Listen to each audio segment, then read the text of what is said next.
Ladies and gentlemen, boys and girls, it's time for a podcast. A highly intellectual podcast called Almost in Agreement. This week, featuring Sam the Man and Lord Seth motherfucking A. Barber. We've decided that we don't care if we're not monetized on YouTube because we like to say fuck as early as possible in the show. Another great fun week in state government and all the stupid shit that's going on there. Apparently, there's some rumor mill going around that Mr. Sexton's sharing dick pics all over Twitter. I don't know if that's true or not. It came from one of the partisan hacky people that I know. Anyway, I'm sure we'll talk about Cameron Sexton's penis at some point today, among other things. So we're almost in agreement at gmail.com. You can find us on your favorite podcast provider. While you're there, give us a like, share, friend, follow, subscribe, tell your friends about us, all that kind of stuff. We're on Facebook, we're on Twitter, we're on YouTube. Hit us up there. The email is almostinagreement@gmail.com. That is the most efficient way to contact the show and tell us how dumb you think we are. And I think that's all the points and pieces. So anyway, that's our show today, everybody. We're going to talk about stuff and junk and whatnot.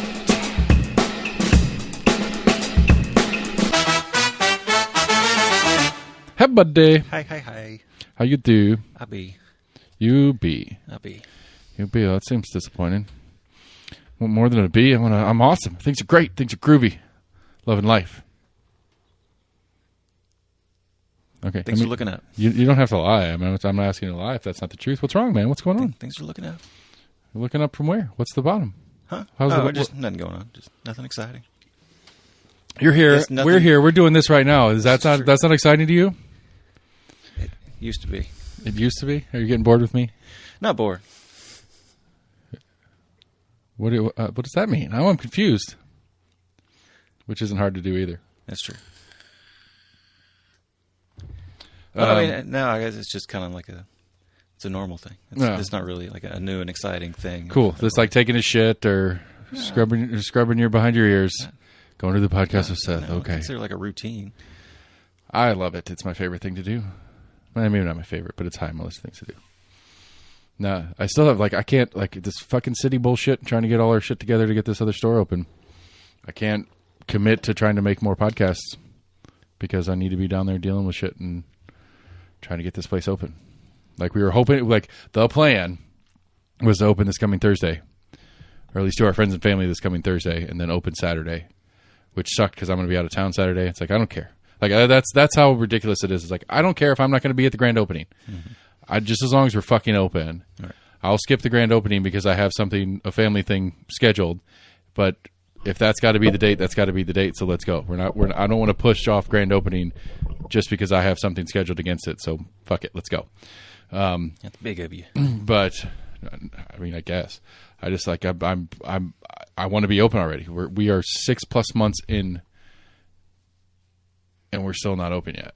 And we could have been I was telling this to somebody the other day. It's we could have been open 2+ months ago, but we didn't push hard to get all the shit that we wanted to get done faster because we were waiting on permits, we were waiting on licensures, we were waiting on inspections, and so we were just kind of putzing through a bunch of stuff. All right.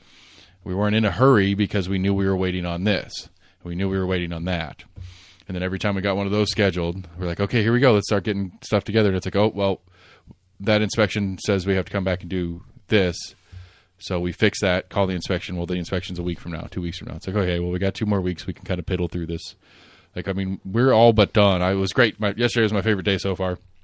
Not that I'm a huge fan of listening to Neil's wife sing and play her ukulele, but she brought her uke down, and I got to test both stages and get both rooms operating on different things at the same time and see how the building sounds, having 2 different things happening at once. Right. And it's a little muddled, but it's going to be a little muddled. You can't have things happening in the same room or with an open door hole through to pass from room A to B without hearing some of what's going on in the other room. But you don't have sound dampening with literal bodies in there. Right. And but it's manageable as is, and so I think it'll work well for what we're trying to do. Yeah. You can always tweak it. Yeah, so today I was putzing around. I was shopping for drum screens. We've seen those plexiglass screens. Yeah, churches have them. That's what's crazy is so I was this is dumb. I could build one. They're not that complicated. Right. And then I was going on I was looking at I went to Home Depot's website and was looking for them. And a sheet of plexiglass, it's $180 for a Yeah, for just a single sheet. For like a 3x4 or 3x5 foot sheet, I think is what it was. It was like $180. You still need a stand for it or something. Well, I'd need like 3 of those sheets. Yeah. And I went on Amazon. I was looking for these pre-built, like by drum company ones. They're like $250 to $300. It's like, well, I can get a pre-built one with hinges and stands and everything, like designed to do exactly this for less than I can buy 2 sheets of plexiglass for. What is it? Plexiglass? The ones I'm buying on the... Right. I it's don't probably know. just like some plastic. I'm sure you could probably find like a thick plastic panel. I don't know. That you could then make your thing. I mean, I guess plexiglass is the brand name. I didn't mean to say... You're not comparing apples to apples. I'll have to double check what it is. I mean, you're looking at a sheet of like actual like plexiglass. It is a see-through plastic... It is a see-through plastic sheet. Right. That's like a 1/4 inch to 1/2 inch thick. Yeah. But that's fair. That's a fair point. I need to double check that because I didn't do the thickness part. Yeah, of it's probably just some generic 1/2 inch thick plastic. Yeah. Which is still good enough for what I needed to do. I mean, right. And any non-porous plastic is going to do the job. Don't give up on doing it your own route. Because you could probably find just a thick plastic sheeting and build your own. Well, because the thought I had is we're going to have a house drum set in there, so it's going to be set all the time. No. And so I don't need to get a fancy one that folds up real easy and breaks down. I can build it onto the stage. True. You know, and then in the rare occasion that we're breaking the drums down and taking the whole set off, it's going to be a whole operation no matter what. So it's like, well, whatever. You know, it's going to be a whole operation. Then it's not a big deal to have a single pane wall built that we can just take down and put that into storage for the day with whatever's going on, and then bring it back and forth, whatever. So I don't know. I don't know what we're going to do with that. I don't know how well a full band's going to work in there anyway.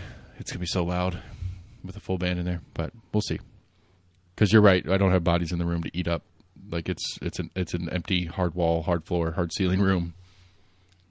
Well, you just tell everybody don't crank their shit up. I mean, I control most of it, so it's not really up to them. But you're saying it's going to be too loud. It's going to be too loud. I mean, without doing something to turn the. I mean, acoustically, a drum set in there is going to be too loud.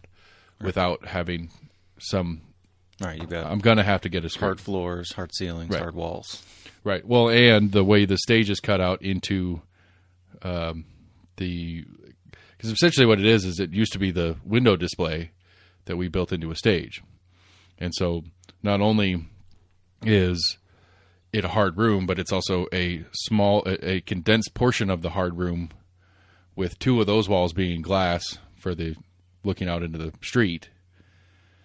So it's built like it's building a sound cannon into where the drums are going to be set up.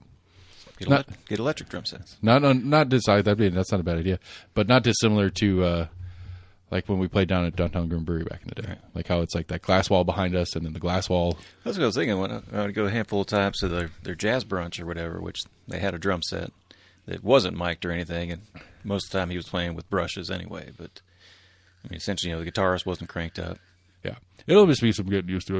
I just got to do it, and I got to have. We got to be open, and I'm not going to book a band to do a sound test for me, right. And so it's like we need to be open and dealing with acts, and I need to get in there. We know enough people we could organize some like hour-long jam session, just test some shit out. Yeah, but then I want to jam, and I don't want to do sound, and so it's like I can't do both.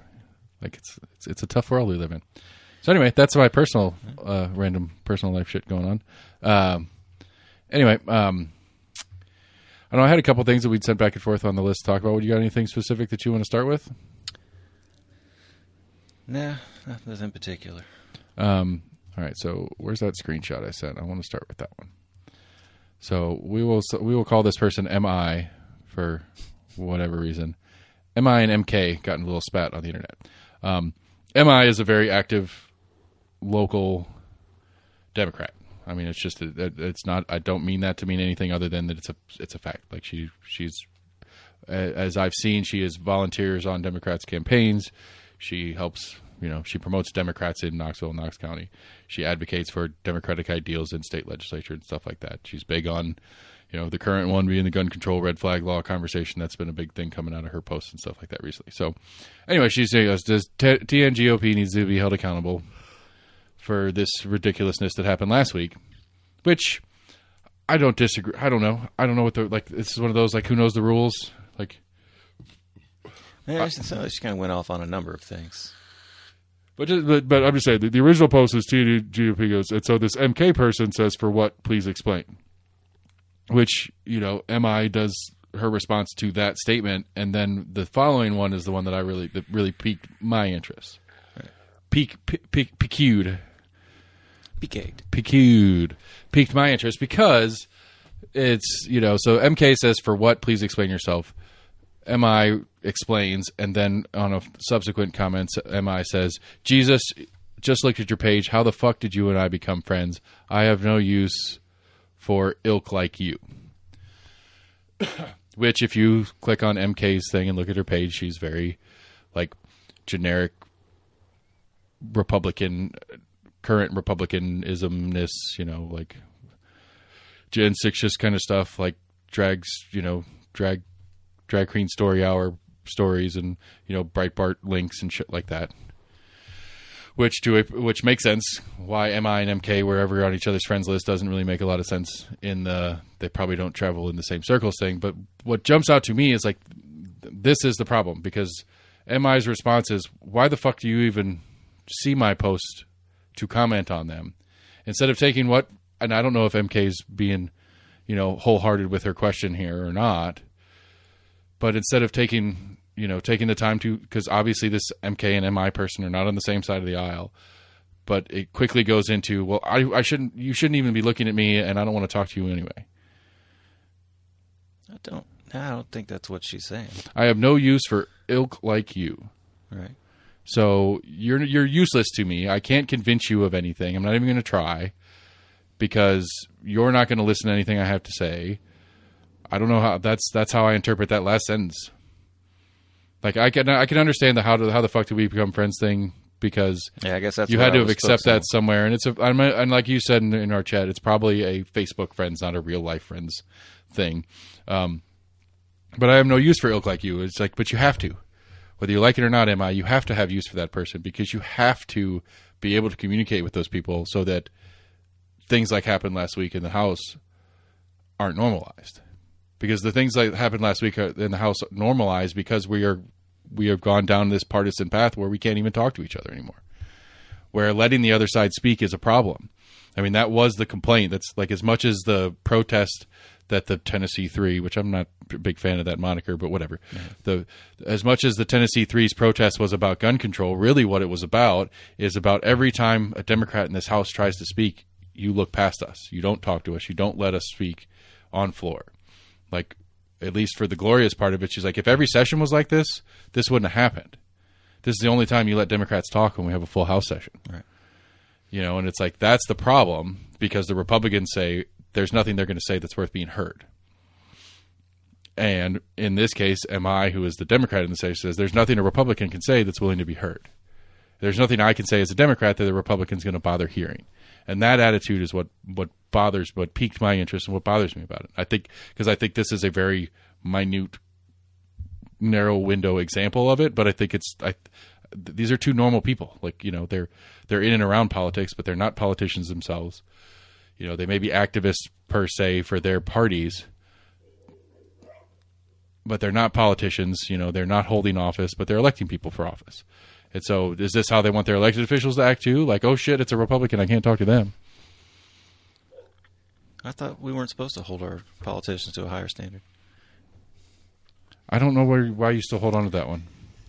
I don't know. For some reason, I remember arguing about it a long time ago. To be fair, I'm not asking it to hold it. I'm asking it to be the same standard that we hold the public to. And I think that whether it's a chicken or the egg conversation, whether the politicians started this thing where the other is the evil and they're not worth talking to, and this is the general public's response to it, whether it's whether it's the general public started acting like this, so the politicians did, or the politicians are acting like this, and the general public is acting like this, whichever one was first doesn't matter. Yeah. But this is where we are. But I think as a people, I think most people realize this isn't good for us. This isn't a positive direction we're going to move in. Because I still don't think anything changes. I think after this whole thing and this national media shitstorm that Tennessee has brought upon itself, I don't think the House numbers will change next year. Not significantly. I was trying to remember. Well, it might have been a USA Today article or something that was talking about SNL. But they've mentioned Tennessee the past 4 weeks straight on SNL. I was like, fuck, that's not good. We're getting made fun of on a national. See, but for a person like the MI character here, it's great. They love it. They're going to say what you said and be like, well, it sucks that Tennessee only gets national attention for when they're stupid, but it's the Republicans' fault. Joke that's just as quacky, but it's taken out of context. Like, well, did you know that Alcatraz East is also in Tennessee? Right. Same place where Dollywood is. Right. It lends credence to like dumbing down other things. That's fair. Yeah. That's what I was getting at because I've got other podcasts from not even in this country. Yeah. Yeah. That's My beautiful Brits. yeah. Well, that was, like Jesse was talking about that on the podcast day. He's got I guess when he was with New York Times or whatever, he's got like it's one of those group chat things that exist normally. It's like an email chain, for lack of a better word, but it's a newer version than that, of people that he'd worked with or done work with when he was in New York Times or whatever like that. And like people from all over the country and the world are even like, what the fuck's going on in Tennessee right now? I thought that was a cool place. I thought that's why you left New York to go down there, because that was a cool place to be. Why are you guys all over the national? But like people know these, like Justin Jones is a national figure now. Right. But I lost my train. Anyway, but yeah, I think I again, it's just an example of the stupidity of how politics has moved forward, and that we are stuck with this. I can't talk to you. You're not worth talking to because you're on Team B, Right. and I'm on Team A. And how does that? It just that. Because I guess maybe the inverse of it is the more troublesome part to me. The inverse of it is that I am right and you are wrong. Yeah. And since I am right, nothing you can say matters to me. Therefore, I'm going to continue down my path the way I see it, and I don't care what you have to say. I mean, it's kind of hard to read directly into this to see if there is any kind of previous history. Right. I'm assuming at some point they were in some kind of thread, Yeah, like yeah. agreed on something. Sure, and just Well, like each other. Whatever. Oh, yeah, we found something we were talking about and agreed upon, just golf or something, some kind of bullshit thing. Or it was probably some like super specific issue that was kind of nonpartisan and based, like something going on in the like schools or something like that. I love teachers, too. Yeah. Right. My neighbor's a teacher. Yeah, my neighbor's a teacher, too. I love teachers. Teachers are great. Right. It was probably Like, something oh, let's be political. friends. Yeah. Right. It was something political, and they went back and forth about something that they agreed I'm saying on. at some in point, politics. one or the other sent a friend request, and it was like, yeah. Right, but that's what I'm we saying, might get though. along. And they can't lean back on that. Oh, there is something we agree on. Right. So there's obviously something that you're not so stupid about that you're not completely worthless. Yeah. But yet the reaction is, I have no use for ilk like you. And that's, again, like I said, I think it's a very specific little subset of thingies or whatever that piqued my interest on it. But I think I think it is a close up picture of the broader issue at play here. Because I think it goes like you go into the big 10,000 foot version. It's like how can anybody vote for Trump? Because a lot of people believe that this is what's going on. Yeah. And the more, like, especially for like the super Trumpies, the more you hammer down on how wrong they are, the more right they think they are. Right. The more you go, no, you idiot, that's not true. They go, oh, yes, it is. Like, and the more you just try to bash them over the head, even if it is the truth, it's not convincing them of anything. It's just getting them to dig their heels in and double down harder on whatever the thing is. I agree, yeah. So, anyway, that was that one.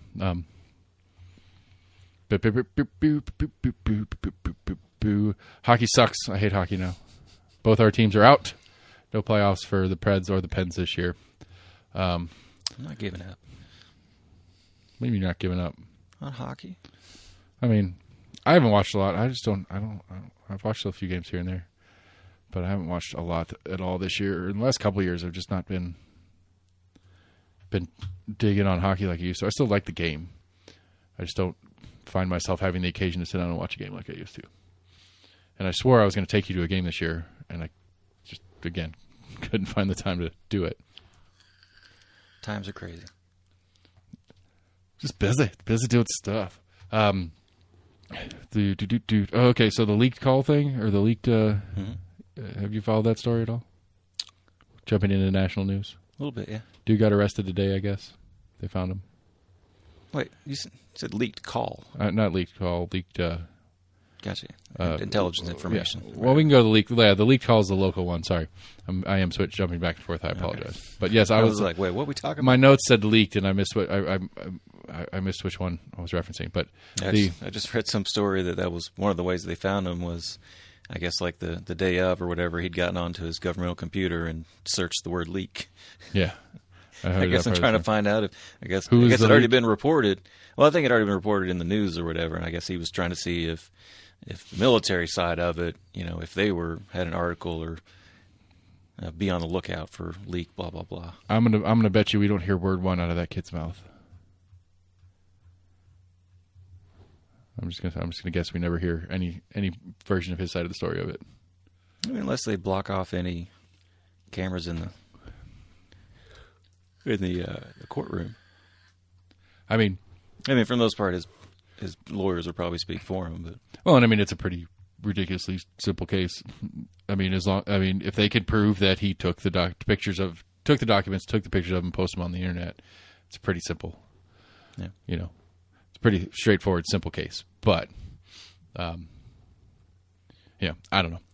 There's some interesting stuff that I've seen come of it. It's, as far as I could tell, at least for the most part, it's been authenticated, like it's all real.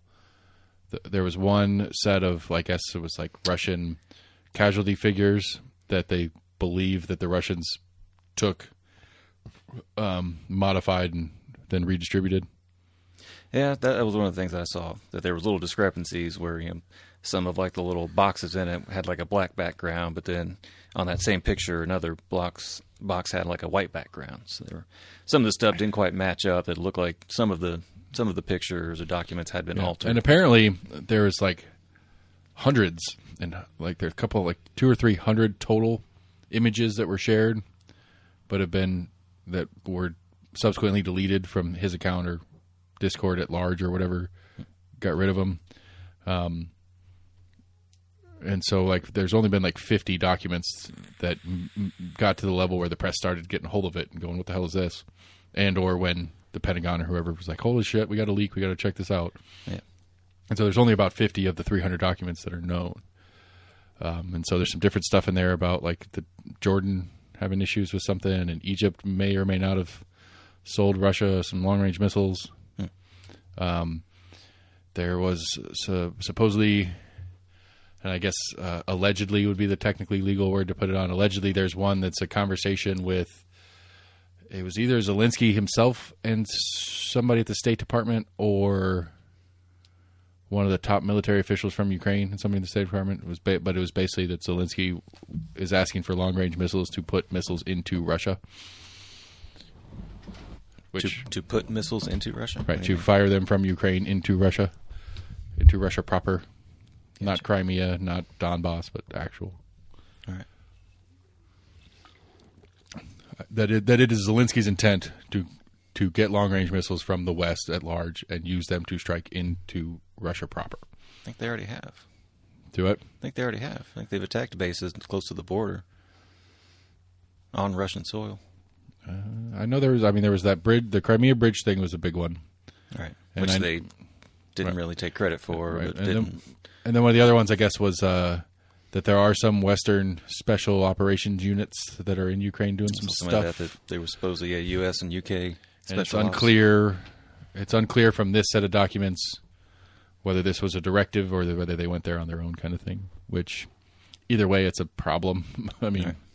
That is legitimately boots on the ground situation, and that changes at least the optics for the Russian side of it, or on the whole side of the whole thing, right? On how much we're actually involved, kind of shit. So that's scary. Yeah. Was it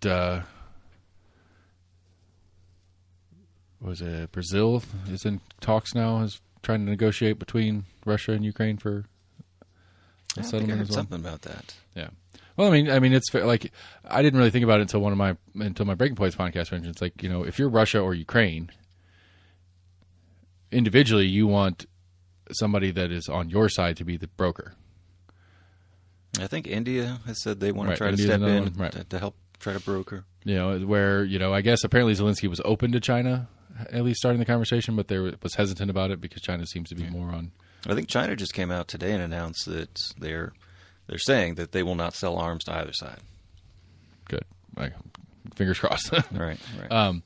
But like, I know there was like a framework that China had put out of a deal that they thought would be okay or whatever, and it was mostly the Russian version of the deal. Part of it, yeah. Yeah, and so anyway, you look at a Brazil or an India because they don't have a particular side that they're going to advocate for in their I guess judging, or what's the word here? What's the word I'm looking for here? Not a judge, but a neutral. Yeah, so whatever. A neutral person to look over it and be like, okay, yeah, I see what you guys are doing here. See what you're doing there. Seems legit. Neutral party.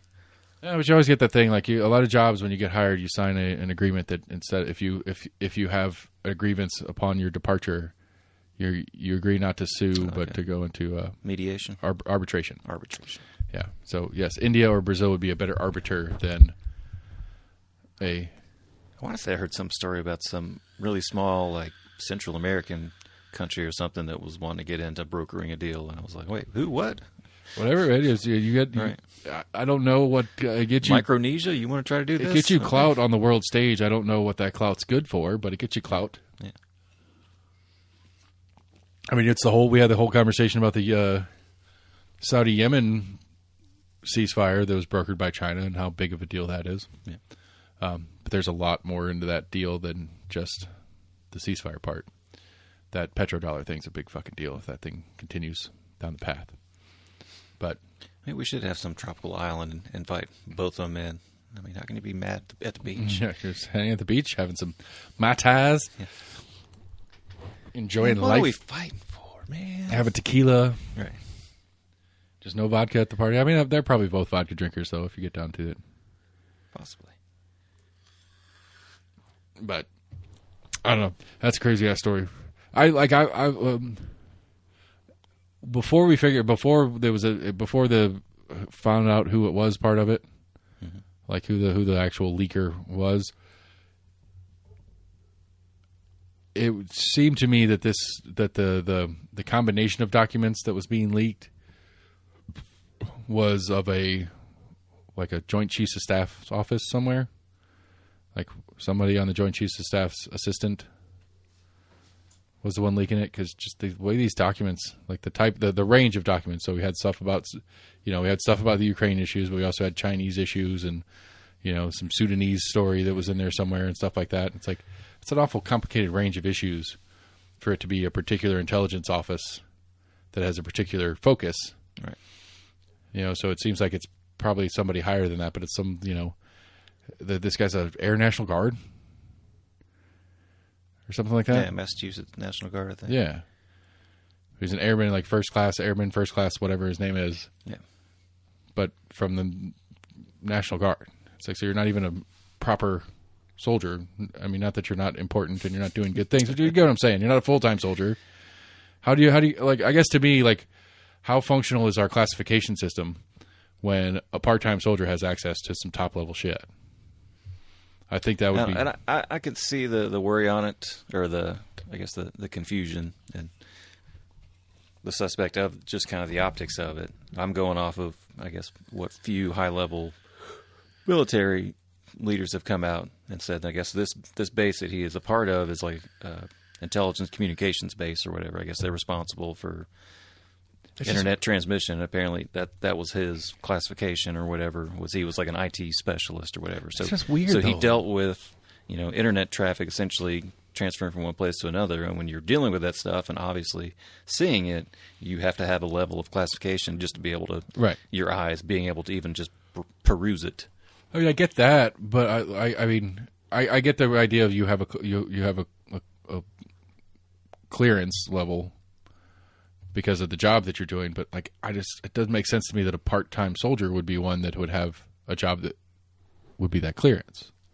Like, I feel like that's... I mean, there's a vetting process to get that classification for the most part. I mean, Kushner got his, even though everyone around him were like, he doesn't need to get classified. again, like I said, it just doesn't, like, there's a lot of it that just doesn't make a lot of that part specifically just doesn't make a lot of sense to me in the grander scheme of it. Forget the specifics that this guy did whatever he did, or I'm not trying to deny that this is this is the truth of the story. I just think it's a weird structural thing. Right. Like a good bit of intelligence is compartmentalized. Like you only know like certain small pieces of something, right? But again, that's my point, is that this was a more total he was image. in something that seemed like it was in kind of like internet traffic, basically. Right, but even in that, like I think you would reserve that to where, like, because to me, like, why do we pay judges in Knox County? Why are judges some of the highest paid elected people in Knox County? I don't know. Well, the hope is that the salary is enough to satisfy them as human beings, that they're not looking elsewhere for. If you have a part-time soldier, obviously this is a supplement to their salary. This isn't their full-time gig.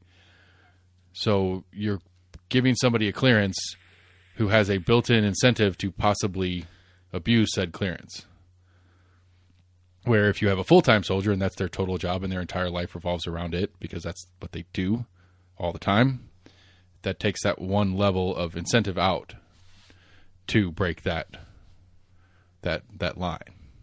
I mean, it's sad that we have a lot of dysfunctional people and with fingers able to get onto things they shouldn't be able to. So, like, if I was, it was a few years ago. There's a lot of stories of there was a big cheating scandal with, I guess, officers that were a part of like missile silo bases, basically.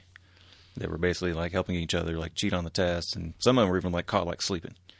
They were like caught like on the job when they're supposed to be on watch, manning the control, which pretty much you're just monitoring it because nothing's going on there, but you're waiting for that phone call just in case. But apparently they were found sleeping or whatever. They found all these just kind of like lax security at an ICBM base. Yeah, that's not a good thing either. I agree. I mean, I wish I could say this is rare, but we have that's the point though. Is like if I were the president of Yum Brands, who owns KFC, right? And KFC brags about their special, was it 23 herb spice blend, whatever it is. Yeah. Now you don't, like, we already I know we talked about this before the show. Like, that is not a copywritten thing. You can't go into the national database of copywritten things and see the recipe, because if you copyright something, there has to be a public version of it. It has to be available for the judge or whomever to compare it against when you try to sue over copyright infringement. And or you can't change your recipe because nobody knows what it is to eliminate somebody else's one that's close to yours. And so there has to be a version available. And so what you do in a situation like that is you create your recipe and nobody knows it. So there's one person, two people, there's a handful of people in the company that know the recipe, and in whatever manufacturing facility they manufacture the flour blend and they send it out. But, nobody at a KFC in town knows what the blend is. They just get the bags of the blend and they do they batter and fry. And so if I'm, president of Yum Brands, the policy on the people who are producing our special herbs and spices blend for KFC is you're all full-time employees. That would be the minimum of my policy for those people. Anybody that's allowed to know that needs to be, a trusted, long-term, full-time employee. I wouldn't tell a part-time employee that, because they would have the incentive to say, well, I need more money. This, whatever, this mixing the spices thing at the KFC factory is not doing it for me. I need some more cash. I got bills to pay, and they're not giving me full-time for whatever reason. So, hey, Popeyes, I got a secret for you. How much you want to pay me for it? To me, it just seems like an obvious incentive, or an obvious incentive that you don't have to have out there on something like that, and so you don't. And so I would think that would translate logically into a military format where you say, okay, we don't give people access to top secret information whom aren't full-time whatevers. I would just think that would be a logical policy. I can see that making sense. For security's sake, right. Just straight standard policy. So the other leak thing, get back to state stuff. Did you watch it? Because you hadn't had to watch it. You couldn't really. Yeah, I'm pretty sure I did. You couldn't really listen. I saw a different version of it, but I think it played the entirety of. They stopped a couple of times to talk about it. Yeah, and so like for you guys listening, it's impossible to hear the original, so I can't. The one I saw sounded a lot better. I can't remember which one I saw. They might have worked on it. I think one of the big takeaways is the biggest thing to me is, as I was listening through it and reading along with it, is nowhere in this shit show of angry Republican caucus members was there our constituents anything. It was, we look like assholes, we look like racists. And I think Zachary is spot on, because I think it was apparently Sam McKenzie went to some people during the process after they didn't expel Gloria, and when the Pearson part started, apparently Sam McKenzie and a couple other Democrats went to some of the Republicans and be like, hey, if you guys do what I think you're about to do here, you're going to look really racist in this. Whether your intent is to look racist or not, it's going to come off racist. Whether you're being racist or not, it's going to come off racist. After Gloria didn't get voted out, and then it was down to Pearson. Right. And so they already kicked out Jones. Right. And they were on the Gloria side of it, and they didn't expel Gloria. And then, in that little milling about before they went on to the next one, Sam McKenzie and some other people went to some of the Republicans and sitting near them or whatever, like, hey, guys, just so you know, it's going to look real racist if you guys expel Pearson and Jones and not Gloria. Yeah. And that's kind of what Zachary was pitched a fit about. He's like, because I think he was, whomever was the one who I guess Zachary thought was already on the list of people who were going to expel Gloria. I think that was Barrett. That made him one short. I don't know who it was. I know I've got the list. I think that was Barrett, because I think he was the one that was kind of defending himself in the end. I had the list somewhere. I don't know what I did with it. Because I guess the other guy that didn't vote Gloria out, I guess he wasn't in that room. And I think that was the Marable guy that I was saying that was on an interview. Right. Saying they're like, hey, Richie. Oh, Richie. Okay, never mind. Right. Yeah. Richie, he kept saying, like, Richie's not here. But if he were here, I'd tell him the same thing. So Charlie Baum from Murfreesboro voted no on all three. Richie and Gillespie voted no on Pearson. Richie, Sparks, Barrett, Bricken, Whitson, and Russell voted no on Gloria. So Gillespie voted yes on Gloria, but no on Pearson. Anyway, whomever it was is just like, it was basically Zachary was pitching a fit and like, you guys are making us look racist. I mean, that was that was one of the bigger chunks of it. Yeah. And what my favorite quote of the entire thing was when Zachary says, "I've never been called racist in my life." I've been called it more in the past 2 or 3 days. I don't know that I could. I have a hard time believing that statement. Maybe I think that was Sapicki. Yeah. Maybe to your face. Maybe. I don't even know. Like, I don't even know. Like, has he ever read his comments section? Because I've seen some of his posts and kind of scrolled through it. It's like a "you fascist, racist piece of shit" about every 2 or 3 comments. There's probably more people that comment on his post hating on him than people that are like, "Yeah, good job." But there are 75 of us. Let them call their name of the names they're going to call. Then we need to move forward. We need to pass the gun bill. We need to pass the pronoun bill, wherever Mark is. Man, we do not slow down because of their crap. We can't. The only way we I guess I didn't see all that. some sort of unity is to call out what happened on the House floor the other night. I feel like we were hung out to dry by a couple of members. And Jody, I'm just going to say it here because you signed the letter. You straight up came to me and said you were 100% where I was. And you went on the House floor and you did the opposite. Man, you hung us out to dry. And I like you personally. This is not personal. And if Brian Terry was here, I'd say the same thing to him. This would have been bad anyway, but good God, we brought the racism into it because you didn't stay with us. But I need to know, and I don't want to hear why there wasn't a preponderance of evidence and attorneys. I need to know why you flipped your vote at the last minute. You didn't let them know beforehand. Giving Johnny a 15-minute heads up doesn't cut it. And if Brian Terry was here, I want to hear from him too. I have to know. We're going to kick the staff out. This is the place to say it. I haven't lied to anybody. Not one time. It pisses me off to suggest that I have. And some of my friends in here suggested that I lied. And that's bullcrap. I walked into that room to vote, to expel all three of them, just like all y'all. And the letter that I sent to the speaker, it says exactly what it says. Throw the book at it. Everything you've got. It doesn't say expulsion. It's not in there. But it doesn't matter. I was ready. But hold on. I was ready to go before we ever started on Jones. I got a list of questions from Johnny Garrett. Johnny says, you're on the list that the speaker has to ask questions. Sat there through Jones, made notes. I went to Johnny and said, Johnny, can I go off script? Johnny says, yeah. That part. That was what I was trying to find. Can I go off script? That shit grosses me out. Not that I didn't expect it. It's just weird to hear it out loud. Like, here's our plan. Here's how we as a group are going to do this thing.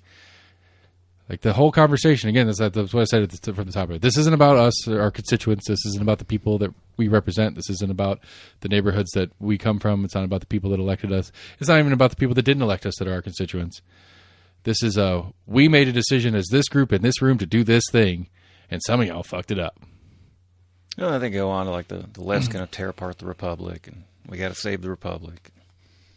Which again, I mean, I believe that they believe that. Like I believe that it's shit like this gets me to the point where I'm not as much of a like secret cabal of special people trying to control the world as they see fit, as more of it's just a random group of idiots who are bumbling through. So but it's still a game. Is this the deep state? No, it's not the deep state. Oh, It's not people in power trying to control shit behind the scenes. These are all elected people. The elected persons are not part of the deep state. Oh, gotcha. Okay, I'm learning. I don't know what the fuck it's supposed to be. Okay, I don't know how we got to that. Like, I mean, we can go whatever. We can go down deep state rabbit hole. It's fine. Do it. Let's go. Hammer me on it. Let's finish this. We don't have to finish this. I don't have to listen to the whole thing. It's 9 minutes and 45 seconds of mostly hard to hear audio. Okay, so I got to go back and look at it. I don't hear all. The video I watched was maybe like 6 minutes long or something. So Right, and you said it they were pausing it. Yeah, a little bit of pause and Periodically. talking in between. Yeah, it played some of those portions, yeah, but not all the portions. I thought it was odd that Zachary was talking the whole time, or most of the recording was Zachary, and it just reinforces even more of why I don't care for the guy. Of just a little bit I've seen, I'm like, he just does not seem like a good person. He just comes off as just a real prick. I mean, I think it's a funny thing that he needs to say out loud, Democrats are not our friends. I mean, I thought you guys, I figured that room would know that already. That's how they act all the time anyway. Why would you need to say that out loud in that group? Can't reinforce it just in case they forgot. Don't be getting all buddy-buddy with them now. They are not our friends. But yeah, I guess, I mean, yeah, like, I guess Zachary's been in there long enough that he's got seniority in a way, and he's one of the top GOP members. I don't know how they rank that shit. Yeah, because I saw the video, and it was like Zachary that went up to talk to the speaker, like, got his ear for a second. And I'm like, what's going on in that? Again, it goes back to this. I mean, to me, like, I understand how it got to where it is, and I don't know the specifics of it or whatever, but, like, to me, this is just a good example of the brokenness of the systems as they are. Like, it's logical. It makes sense that over time, the people who work in the system will adjust the system to work best for them, and repeat and repeat and repeat, and over decades of that, you end up with this weird broke-ass system where, you know, they're sitting here, like, because again, like, I would argue to death. Actually, I don't know. I take it back. I think I've said on the show before that I think Zachary doesn't care about drag stuff, that he's just using it as a tool of the job.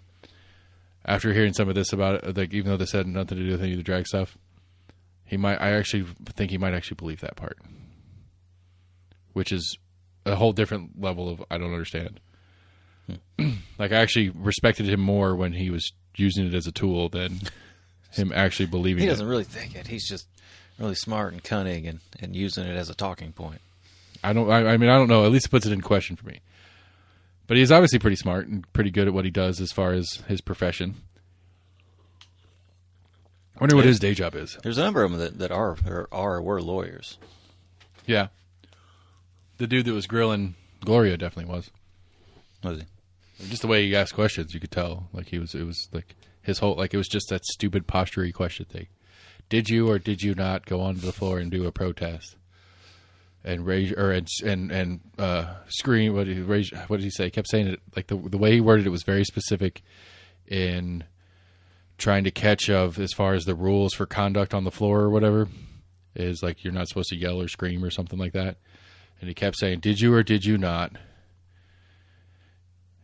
do this and scream?"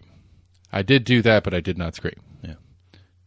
I did not raise my voice above the level of anybody speaking in this room as they normally would. But he kept trying to get her to admit to raising her voice. But by asking a question in that way where 99% of the context of the question, the answer is yes, except for that one little subset in it, which is the one that he's going to go, aha, gotcha. Well, you just said you did it. Like, wait, no, you said you did it. It's on the record. Stenographer took it down.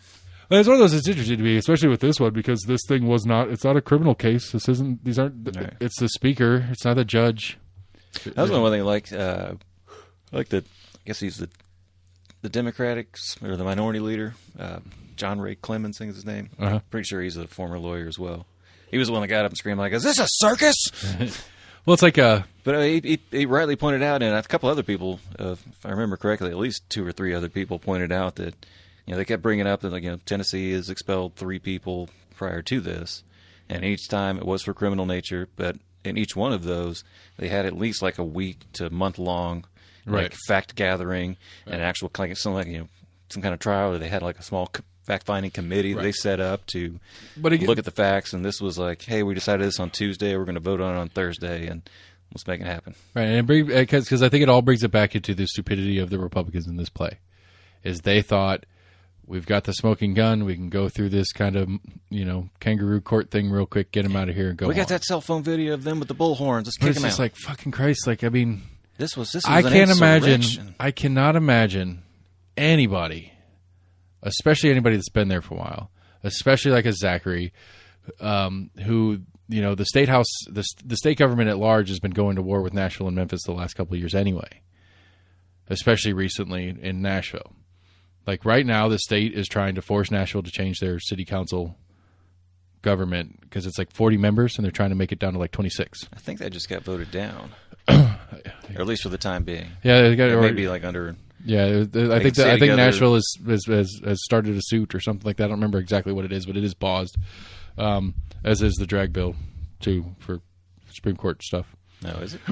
Yeah, it got paused because it was one of those weird ones, and this was another little trick they used is they put it into effect like mid-March, like March 15th is when that took effect, or maybe it was April 1. It was supposed to take effect, and as soon as it did, somebody filed suit, and a judge put it on hold until the lawsuit ends. But anyway, it just reinforces that they're like they don't think, they're just not thinking about what they're doing. Because again, Zachary's 100% right.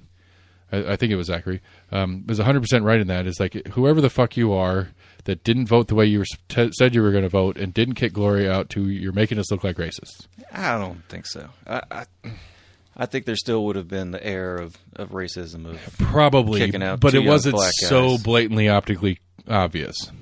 Because I don't think they're. I mean, Gloria missed it by 1 vote. I mean, But again, they're not racist. I mean, it wasn't a racist move. It was you're a Democrat. They don't care if you're black or not. They just care that you do the D things. right. That's all they're giving a shit about. We are Oh, that and they were a little more outspoken. I think they pushed back more right. at being And realistically- a more vocal, and them being junior. Right. I think realistically they were thinking we've got 2 pawns in the Justins, and then we have like maybe a rook or a knight in Gloria. But we can get them off the board in this big chess game. We already have, there's a gay joke in there somewhere about, how many queens the GOP has on the board already. Randy McNally, but that's on the Senate side. But anyway, that's a bad joke. Have you seen that artwork? There's many people that have been doing a bunch of, they've been taking like official photos of like a Ron DeSantis or a Randy McNally or any of the super anti-LGBTQ elected officials, and they've been like artistically turning them drag. So there's these funny like it's like Ron DeSantis in a dress and like big bright huge makeup thing. It's pretty funny. I haven't seen that. But anyway, Did see some new that was put out by the MAGA campaign of I guess they did drop a video against DeSantis. I'm like putting DeSantis. And it's weird because you only see like half of like this person's face. It looks like a young kid. It's like keeps putting his fingers in like a little, like pudding cup and keeps like eating pudding off his fingers.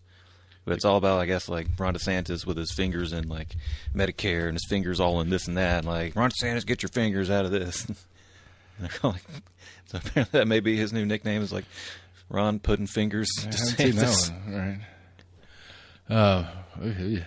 I'll be on the lookout for those because those seem. Let's see if I can find Oh, Jesus. All right. But again, going back to it, like I don't think they're racist. Some of them may be actually legitimately racist, but I think they're just looking for any ways to take D's off the board. Right. And a good chess player would have seen political or some public points. But I mean, any good chess player would have seen what was going on and not done what they did, and that's the part that astounds me. Anybody, especially a Zachary or a Sexton, somebody that's been there for a minute. Somebody that's sitting here going through the shit that they're going through, trying to change Nashville's government because they're pissed off at Nashville's government, forcing things on Memphis that Memphis doesn't want. All the different stuff that the state's doing to those two members' locations and not know the rule. That the rule is the local government body will appoint somebody to replace them until a special election can be held. They had to know those rules. Somebody had to know those rules. Somebody should have been like, hey, guys, this is what's going to happen if we do kick them out. It's going to go to their city council. Their city council is probably going to put them right back in. So you guys are going to look like idiots, even if you succeed in your attempt here. Like I can't. That's what I can't wrap my head around is that nobody went, hold on a second, guys. Sure, we might have grounds. We might be able to make this play. We might be able to get away with it.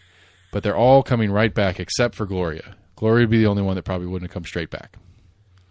Think so? Yeah. Then county. Oh, that's right. You said. Yeah, because it'd be county commission. Yeah.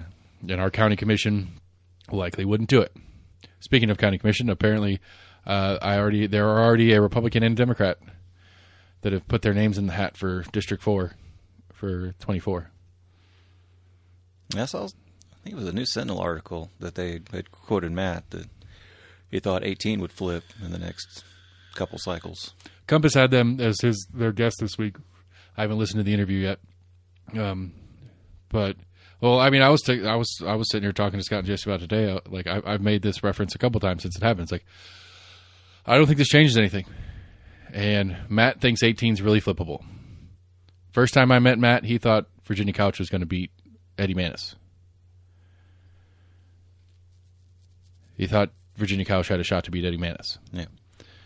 Now, I think Eddie Manis was a little bit of a curveball in that whole thing. I think Virginia Couch might have had a shot at putting Gina Oster on for a real race. But Eddie won pretty solid. Wasn't close. Yeah, Elaine Davis won pretty solid. Kaplan was not a great candidate. Kaplan seems like a really, really nice dude. He just doesn't. He's too much of an academic. Like it's just too obvious. Like he doesn't present.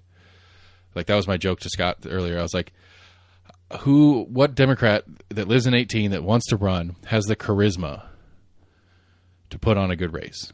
Because so far, I haven't seen good charisma out of a lot of the Democrats that are trying to run for offices, especially in strongly Republican districts. Like, I'm trying to think now. Dylan Early, County Commission, ran for one of the at-larges in County Commission. He was probably my favorite, like, not my favorite, how do I word this? I think he had the most charisma, and even though he was like 26, he's pretty young. Even though he's a younger dude, like, he had like a maturity about him. He had a comfort and a feel about him. He gave off that kind of like, I'm not just some person who doesn't know what's going on that's jumping in here because Matt Shears told me to. Like, I'm in this game because I know how to, like, I know what the game is. But in all the different candidates I've talked to, outside of Gloria, But all the different candidates I've talked to, like I haven't had a lot of Democrats in Knox County races especially, that I get this like kind of like there's no comfort to it. Like they seem like rookies, like pre-rookies, like somebody asking for a job that's way over their head. Like that's just the feel of a lot of these. Because I think a lot of them know they're going in as like they're going in as the David of the David Goliath conversation. They know they really don't have a real shot at this, but they want to make some noise and see if they can make it difficult. Todd thought he had that outside chance, but I think he also had the confidence that he did actually stand a chance. Who'd you say? Todd Fromeyer. I don't think so. Maybe he might have. In his brain, he might have thought that. And as this goes to kind of back to what we were talking about earlier, I think he felt he was confident that he did portray it as well. He was confident enough in thinking that his opinion on certain issues that he could have affected were the right ways to go about them. He was confident enough in that, and to be fair, he could have been actually right about it. But he put off enough confidence in it but I don't know. I'd be curious to ask him. I mean, he's crazy enough that he went up to Hamlin County and he's trying to grow that Democratic Party up there. Yeah. But that'd be a good one to ask him about. I'd be curious, be like, hey man, I'm not trying to be mean, but did you really think you had a shot at winning 4? Granted, I think part of that race too kind of opened up just because Ward won that primary. I think that was a shock to the system because Hugh Nystrom was term limited, and Hugh I can't remember who Hugh had kind of passed the torch to, said, hey, I want you to replace me, and was like, this was the guy that the incumbent was supporting. Right. Kyle beat in the primary, and that was a little unexpected. And I think that shook that up, and I think maybe that bolstered Todd's kind of take on it. It's like, hold on a second, maybe a little bit of division. Well, not so much there's division, it's just that the status quo has already been shook here. Why can't I shake it a little more? But I think Todd's unique in that I think Todd, for whatever reason he's into it, the way how deep he is into it, I think Todd is probably to the point of knows too much that it's hard to get it all out and in front of people. Todd has he is deep. His one thing that he really cared about was developer campaign donations and the actions of commission on planning. That was his big thing. And that's one of those things that I believe, and I agree with him on, is probably one of the most important things that our commission has its hand in, but is one of the least cared about things except for the neighbors when it's happening. Yeah. South Knoxville, the old South Knox High or whatever. Right. Right there. I guess it's the same guy that did Knoxville High right there off the interstate.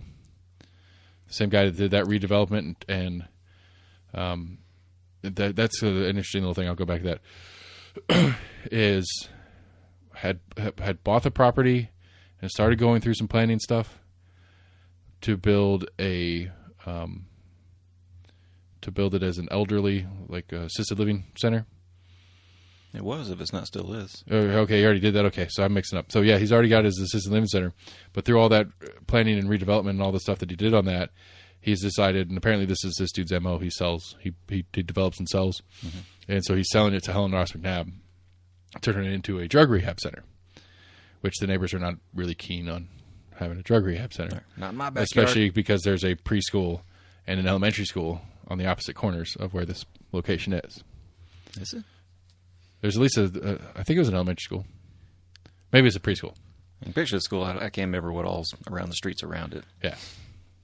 Anyway, and so the neighborhood's really pissed off about it. But apparently Planning Commission suggested no, but Commission is going to let them move forward with the adjustment to planning to let... Say that again? Who said no first? Planning Commission. Knox County Planning I'm sorry, take it back. There's the Knox County Combined Planning Commission, which they're talking about splitting, but they haven't yet. Their team suggested not, but then Planning Commission, who is an appointed body, went ahead and said, no, we're going to allow this to go through. I don't know what the rules are on how they make their decisions. I don't know how the planning office makes their decisions on suggestions to the commission. Because at the end of the day, commission's decision is the final decision. It's just the office makes its recommendation. That's the word I was looking for. We recommend that you do not make these changes. Because one of the problems with it, too, is that the assisted living center is it's a private company. And there's a pilot attached to it and some other shit going on with that. But it's a private company, and so they pay property tax. Well, Helen Ross McNabb's a nonprofit. They don't pay property tax. So one of the things the Planning Commission is like, this is going to take a pretty decent piece of property off the tax rolls. Yeah. That's part of why they were kind of apparently part of what they were against it on. But the old Knox High thing was nonprofits don't pay property tax? That's what they were talking about on the show today. I didn't realize that either. Or they pay a different property tax or reduced property tax, or I can understand reduced, depending. I'd like to see it depending on your actual books. Do churches pay property tax? I don't know. I don't know either. It's a good question.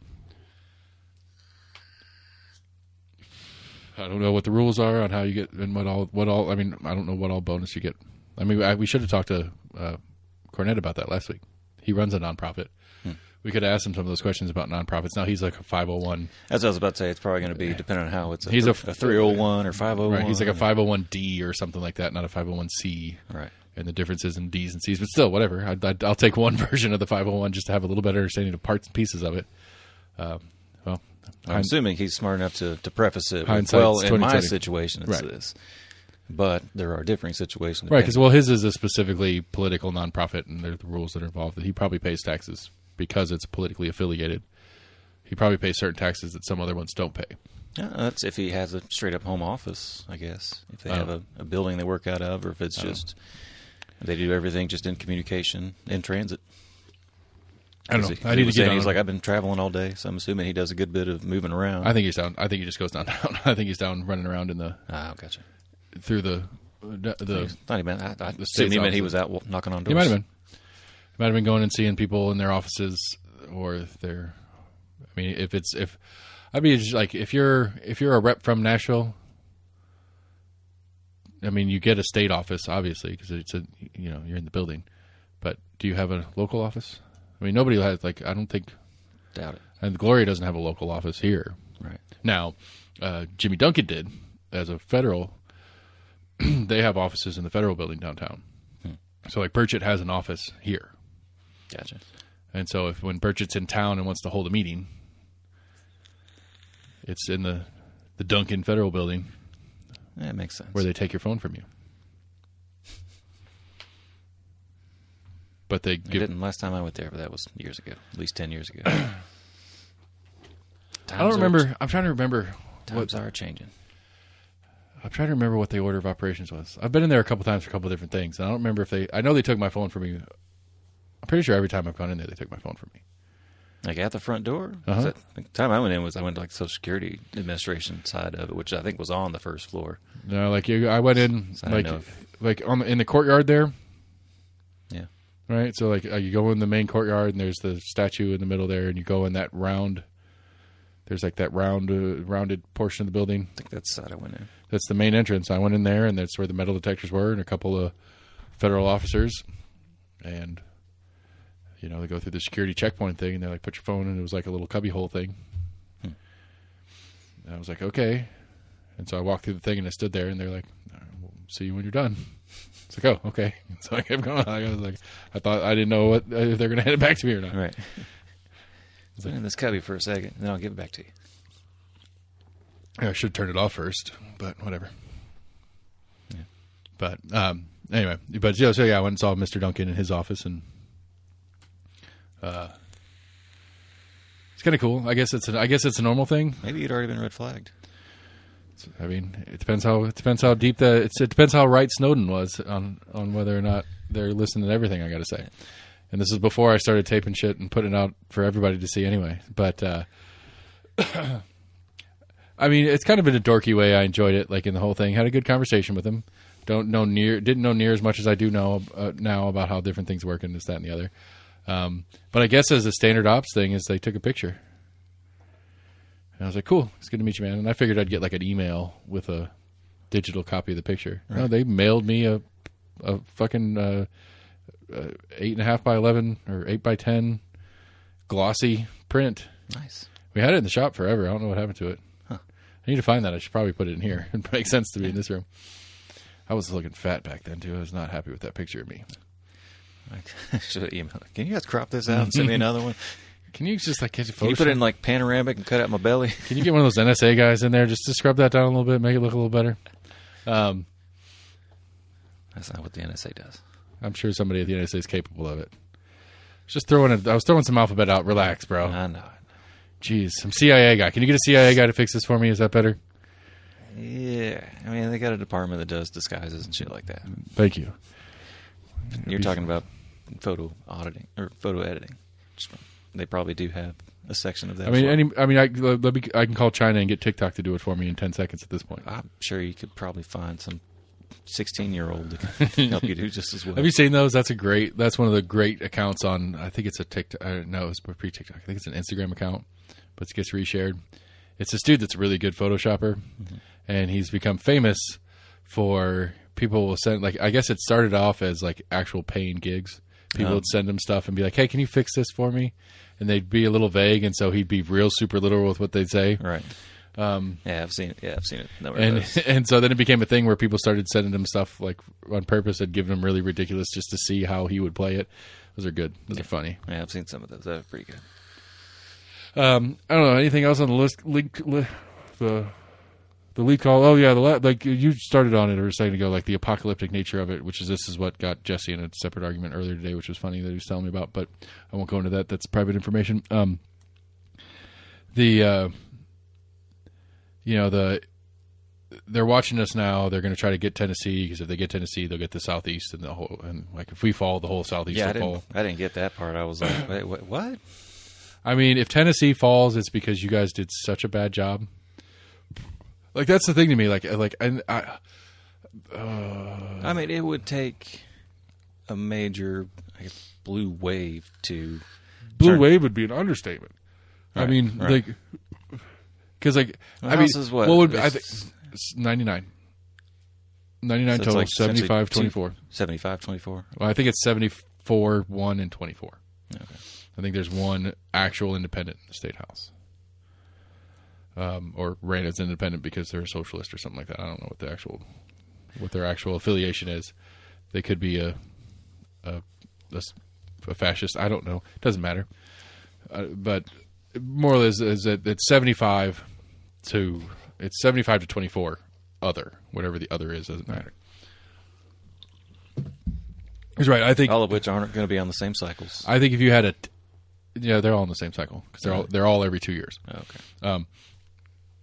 Every even year is a full house reset. But if you had 10 seats flipped, so it's a 65-35 or 34. A 65-34 still changes nothing. They don't have a 2/3 majority on anything, any kind of voting. I mean, like this, the expulsion was 66 was the number. So I guess that's it. I guess 10 would get you past 2/3 requirements being automatic per se. Which isn't for normal bills, I'm assuming. Right. Normal bills are like it's got to be like a state constitutional amendment has to be 50 plus 1 and 2/3 on the second run, on the second session run thing, that whole thing that Becky walked us through. And then then has to be on the gubernatorial ballot for a constitutional amendment. But for most, I don't think there's many things that need that 2/3 for normal day-to-day stuff. Yeah. And so 10 but even that, just 10 would be massive. Yeah. Like what 10? Okay, fine. You might be able to flip 18, Matt. I don't think you can. I don't. I think Elaine Davis is specifically a bad candidate, but I don't see anybody in the local stable that they're going to put up an 18 that's got a shot. I don't see it. I will be giddy if I'm wrong. Unless it's me. Apparently, I'm running for 18. I keep talking about it. Might as well. But I'm not going to run as a Democrat. So, But I don't see, like, okay, so fine, you flip 18. You're not flipping 89. Zachary's keeping 89 no matter how dumb he looks right now. What part of town is that? Farragut. Is it? Farragut and, like, the south part of Hardin Valley. It's like northwest Knox County. I'm just curious. Yeah. So you're not going to dethrone Zachary. You're not going to dethrone Lafferty. You might flip 18. Carringer's run unopposed like 3 times in a row now. So you're not going to dethrone. I don't think Carringer's going anywhere unless she chooses to. And even if she does choose to, I think a Republican's giving that seat. So the Knox County delegation maybe is a +1 for Dems in the state. I think Memphis and Nashville and Murfreesboro, for the most part of their total delegations, I think there's only a couple Republicans in any of those anyway. So you may lose. I think there's like 1 Memphis Republican. There are 0 Davidson, and there's like 1, whatever Murfreesboro is, Republican. I'd have to go look at the map again. There's only a couple in the major metropolitans. I think there's 1 in Chattanooga. So you flip 1 Knoxville district, the 1 that's left in Chattanooga, the 1 that's left in Memphis, and the 1 that's left in Greater Nashville. You're up to 4, maybe 5. Maybe Hamlin County can pull it off because of Johnson City's growth. Maybe they can pull 1 off. That's 6.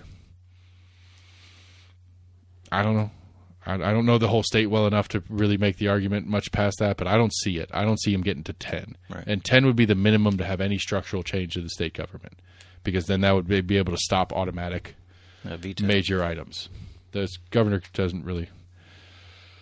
The governor can veto, and to override a veto, it has to be Right. 2/3 of the entire legislature. I don't know. Might be both. I don't know. Yeah. Both houses, maybe the Senate only. I don't remember. But even if it is the House, I mean, if the governor vetoes something, it's going to be because the Republicans put it through in the first place. So it'd have to be a Democratic governor to roll in to make it for where a Republican veto-proof bill matters. It could have been some weird bipartisan thing that Bill Lee just doesn't Well, like. I mean, but like Zachary runs his, like, we will never even sniff at a red flag law, and the Governor Lee's current thing is sort of do you say that in there? red flag law. He's something like that. I don't have to watch it. Not a quote, but I was just curious. Yeah, because I did see that Bill Lee, and I think he even tried to say that It's not not necessarily a a red red flag flag law, but I want to have a law that's in place to. Well, honestly, take guns like, away as from- much as I don't like red flag laws, the one that, as I understand it, even though I think Governor Lee put it out knowing it's not going anywhere because it's the very end of session anyway. He knows the Republicans in the mentioned that. House He's like, aren't going to pass it. I'm gonna try to pass something this year. I don't know, maybe next year. Right. It's literally said, I'm going to throw this up in the air so you guys aren't mad at me. You can be mad at them. Right. You're already mad at them for enough shit. Let's just throw that on the pile of shit you're mad at them for. Just leave me out of it. Because he has further aspirations that aren't. Well, he's done anyway. I mean, he's lame duck governor as it sits currently. But the proposal that he has is, to me, is worse than red flag law. Maybe not worse. Yeah, worse, because then it's when the government says that you shouldn't have, where the red flag law at least takes like at least part of it, generally speaking, is like a citizen who knows you says, hey, I think Sam's having some troubles right now. I think maybe he shouldn't have his guns. Where Governor Lee's ones, where the police say, hey, that guy shouldn't have his guns. I don't think that's what he spoke up, but I could be wrong. It was like due process through the courts thing. Right. I got my weekly newsletter from him. I skimmed it quickly. Maybe Right, I which misread I it. mean, generally that due process through the courts isn't going to go through without some kind of complaint from a citizen to law enforcement where then law enforcement would Then then Zachary will not vote or turn put that anything thread on the in. floor touching this because it sounds a lot like a red flag law. Which, like I said, I don't really give a shit. I think was it McNally came out and said that he wasn't completely unopposed to it. He put out a feeler to. Apparently, he put like an email out to his constituents that was kind of like hey, what do you guys think about maybe doing something like this? I hadn't heard much on the comeback to it. saw a video of Pence getting booed at the NRA convention. Dude, I don't understand. Like, I don't. Hello, NRA. Because then somebody else, He's like, I love you too. Tim Scott, this week announced his intent. Yeah, I think Tim Scott, South Carolina senator. Like, what are we doing? Like, again, this goes back to the same thing. It is what this system attracts, is these fucking idiots, these egomaniac idiots. Like, they're like, if I'm Ron DeSantis, if I'm anywhere near Ron DeSantis, don't run. Just don't run. It's stupid. You're destroying your, just finish your governorship. You're on your last term. You can run anyway. Finish your governorship, and then spend the 2 years, because you're off cycle. Spend the entire 2 years when you're not governor of Florida, and you don't have to deal with anything that Florida has. You don't have to be on record voting or passing or vetoing or any of that shit in Florida. Spend those 2 years prepping to run, and then Trump's out of the question anyway, so you don't have to worry about running against him and all that stuff. It's like what in Ron DeSantis' brain right now says this is a good idea? I'm popular. People are excited about me because of some pandemic shit. Okay, I see where you're coming from on that portion of it, but like realistically, I don't get it. Like, you're not like, I mean, he went on record immediately when the indictment came down, and it was like, it's inappropriate for the government to be doing this to former president of the United States living in my state, kind of whatever. And it's like, so you're running against the guy, but you're also defending him, and you're not willing to directly call him out for the shit that is the only thing that's going to differentiate you from him in the process. Like, everybody calls Ron DeSantis Trump without the Twitter. Well, we already have Trump without the Twitter because he's not on Twitter. I think eventually they're going to start trading barbs. I think they've done it a little bit. I mean, DeSantis has done some little sideways soft jabs. I don't. It was like Nikki Haley's the same way, but she doesn't have a shot in hell either. But she won't say Trump's name. She'll reference him indirectly on things and problems and this, that, and the other. But she won't say Trump did this wrong. It's hilarious. I think it's Colbert that does it. All the little clips I see that pop up on YouTube, they literally they bleep out Trump. It's like T asterisk asterisk asterisk asterisk. Trump is a curse word. They bleep out Trump. I mean, that's funny. That's actually a good joke. Yeah, I like that. Took me a while to pick up on it, and I was like, what? Oh, bleeping out his name. Oh, excuse me. Oh. I got some boogers. Sorry about that. I think Florida's it's pretty constantly in the news cycles. I mean, he's someone that's known a little bit more nationwide. But even with the ego that you have to be anybody that's in that position in the first place, even with that ego, you could, I would think that you could sit down and say, I can hold on to it for a couple more years. I can get through the Trump phenomenon and not have to be a part of it. And even if the ego says that I am better for the country than Trump and I need to do everything I can to move this country past Trump, even if that's what his ego is telling him, the better way to do that is to wait. I mean, when your star is rising, do you really think you can afford to wait 4 years and hope that people... Well, but you're still in the news cycle? Your star implodes if you lose right now. Maybe. I mean, he's done. Like, I mean, I don't know. I don't know. I'm not that smart in this whole game anyway, but I think he is all but done for the future of politics if he actually runs and gets annihilated in a primary by Trump. I don't think he has a future in national politics. Because what do? You turn around and run for Senate for Florida? Yeah. I don't know. Maybe. It's looking like Feinstein may step down. Good. Or may get removed. I don't know. Apparently she has agreed to relinquish her seat on the Senate Judiciary Committee until she comes back. Yeah. Which I think that was what I read. Which that is better than nothing. She probably ought to go ahead and fully retire. But there's been a growing call for it. A couple have been pretty adamant that basically, those of you that aren't doing for it, why? You're not a service to. Well, the big issue, the reason it's a real big issue for Democrats right now, is that Biden can't appoint any judges. Right, because it goes through the Judiciary Committee, and the Judiciary Committee by rule is split. But by rule, everybody has to vote. Like, it can't be one where there can't be an absentee. There can't be a no vote. There can't be a pass. on that committee. That committee is like I 9. think you can have a no vote. You can say no, but you can. I mean, can't I not think you can vote. have a non-vote. Or Well, what it's I've read is basically they can't. Like a tie is a loss, basically. So without her, if everyone votes party lines, they don't have that one-person majority that they have as it stands. Oh. So a tie is a loss, Okay, so it's like the or it's like the school board here. I guess. School board here is 9 members, and doesn't matter what it is, it has to be If somebody does a present non-voting or something. right, or somebody's just out sick or whatever. Right. It still has to be 5. Yeah. Even if there's only 6 people in the room, it still has to be 5 for something to pass. Is that how city is? Or county is? School board, yeah. School board, yeah. I think that's how they should all be. Technically, I mean, it's a very logical format. If it's a 100-member body, Kind of see that, but at the same time, I can't see holding up certain things just because someone's out with the flu. Like, sorry, but we're ready to pass this, but But if you can't pass it without that person, then they need to be there. Because to me, it was like, so if we were talking about State House is 100 people. Right, I guess if you got a split body, yeah. The I state, mean, as far as just holding something up just because you don't have the full right, quorum right. or whatever. I agree with that. Yeah, that was that, and I might have conflated what I heard on that podcast about that topic that everybody had to be there, but it might be that tie thing. I may have misread it. That's what I thought But I think always in anything, if whatever the total for anything to pass, it should be at least 50% of the total body, whether the total body's there or not. Vote for the thing. I think that should be the rule in all bodies like that.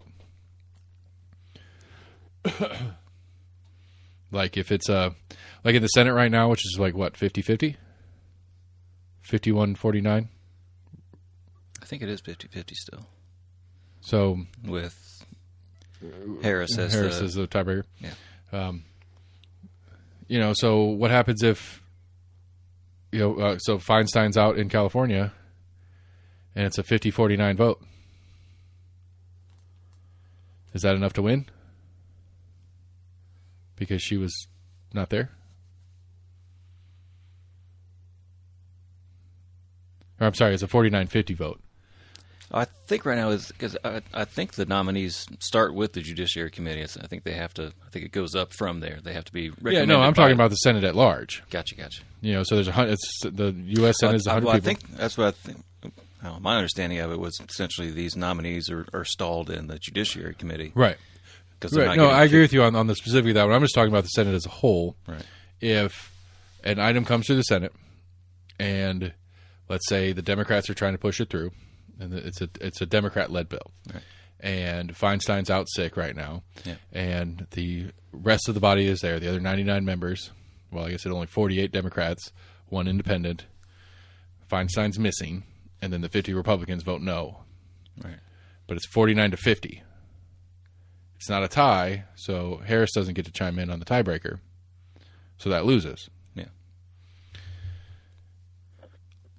Yeah, she's really fucking the show up if that's if she would if the way the system works was that she gets there and she says yes and makes it 50-50 and then Harris gets to split the tie, she's really fucking the show up a lot. Because I think no matter what, I don't know how long she's been out for. I think no matter what, a full Senate body vote should have to be 51 Well, I think Fetterman's to been win out anything. the past 2 or 3 weeks at least as well. Ain't he a senator? Yeah. Beat old, what's his name? Dr. Oz. Oz. Stupid. Did you hear have you heard this other Sexton story, not about his dick pics on Twitter, I heard about that. but the other one? I saw what you had mentioned about. Oh, not the dick pic. No, I hadn't heard either one of them. Okay, which one did I mention about?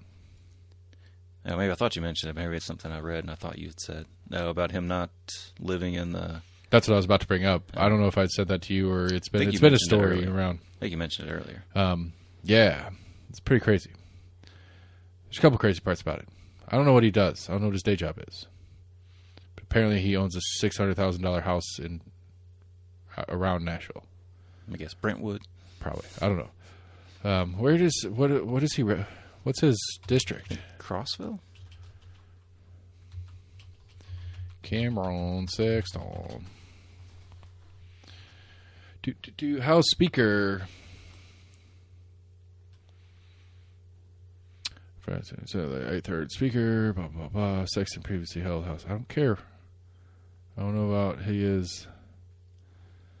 No, I watched some video that was talking about him, I guess, or more talking about Crossville. It's been a pretty lightly colored place for years, to put it mildly. You know, they've Cameron Sexton, consistently been Republican. like 2%. 600? No, that ain't right. District 25.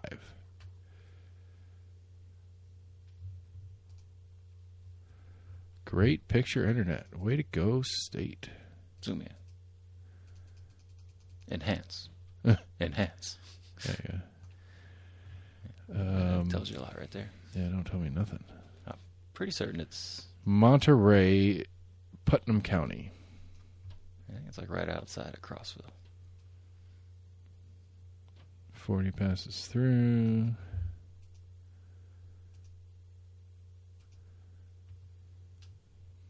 Pleasant Hill. Cumberland. The city of Cumberland. Crossville. Crab Orchard.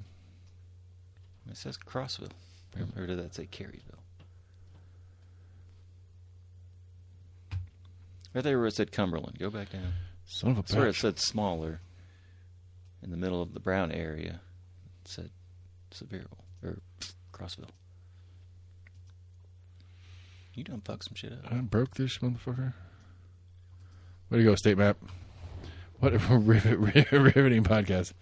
House District 25. Let's do it this way.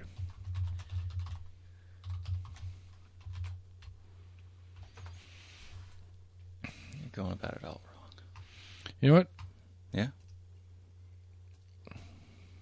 There you go. 25. Cumberland County. So halfway, about the halfway point between here and Nashville is Again, the district he represents. Crossville. Okay, man. I always get Crossville and Cookville mixed up, so it's not a good reference to me. I'm sorry. Okay. I get them confused. Anyway, but yeah, apparently owns Could have this. looked up a stage out. Oh yeah, But even then, yeah, I mean, it's halfway between here and Nashville. I would say the balls to buy a piece of property close to your new job when it's a temporary new job by definition. Yeah. So to me, that says to me he's a Zachary. He's always going to get reelected as long as he wants to keep Planning to keep be job. there. Like he be there knows for a while. he knows there's nobody that's going to kick him out. Despite all of this, District 25 is Texas. Nobody's going to take it from him. I mean, could just be straight up an investment thing. I mean, the Nashville housing, just like Knoxville, blew up. If he bought in, is hoping to flip it here in a year or rent it out, do Airbnbs. Either way, I mean, I didn't. No, I'm just spitballing. I mean, The optics of them were good because I think you were saying how I guess he.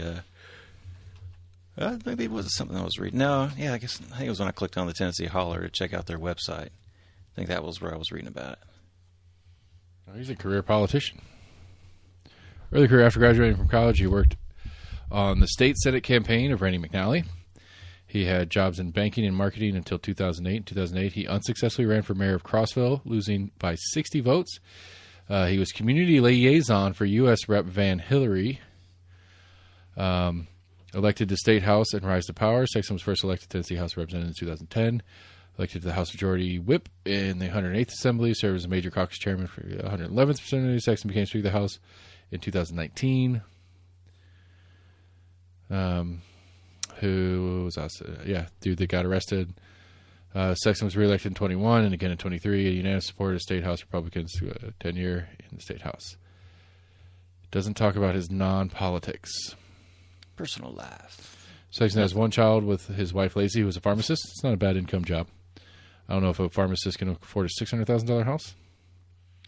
Oh, and he has 2 children from a previous marriage. He's on his second marriage. I mean, some farmers make north of $250,000 a year. $600,000 house is still a lot for $250,000 a year.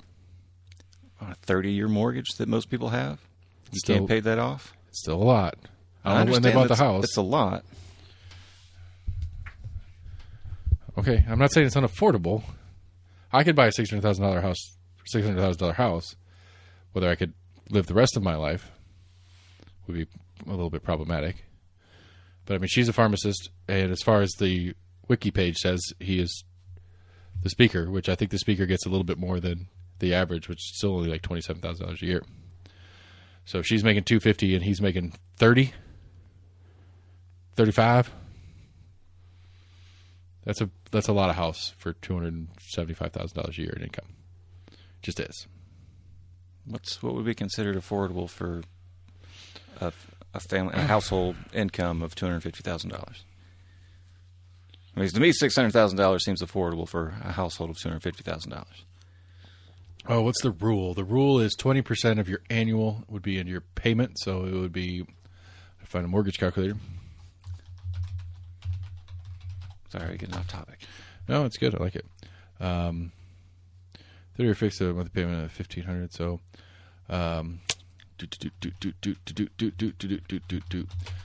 let's see here. You got. So what do we say? We're making If she's making $250, he's making $35.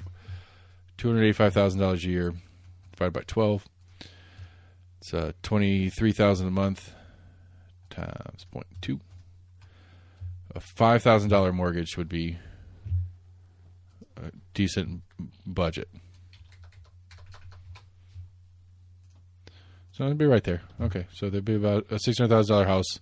Current interest rates would be right around $4,000. Okay, a month. Okay, it's affordable. I'm not if she's a $250,000 paid pharmacist, which I don't know, she could be. I don't know that job side.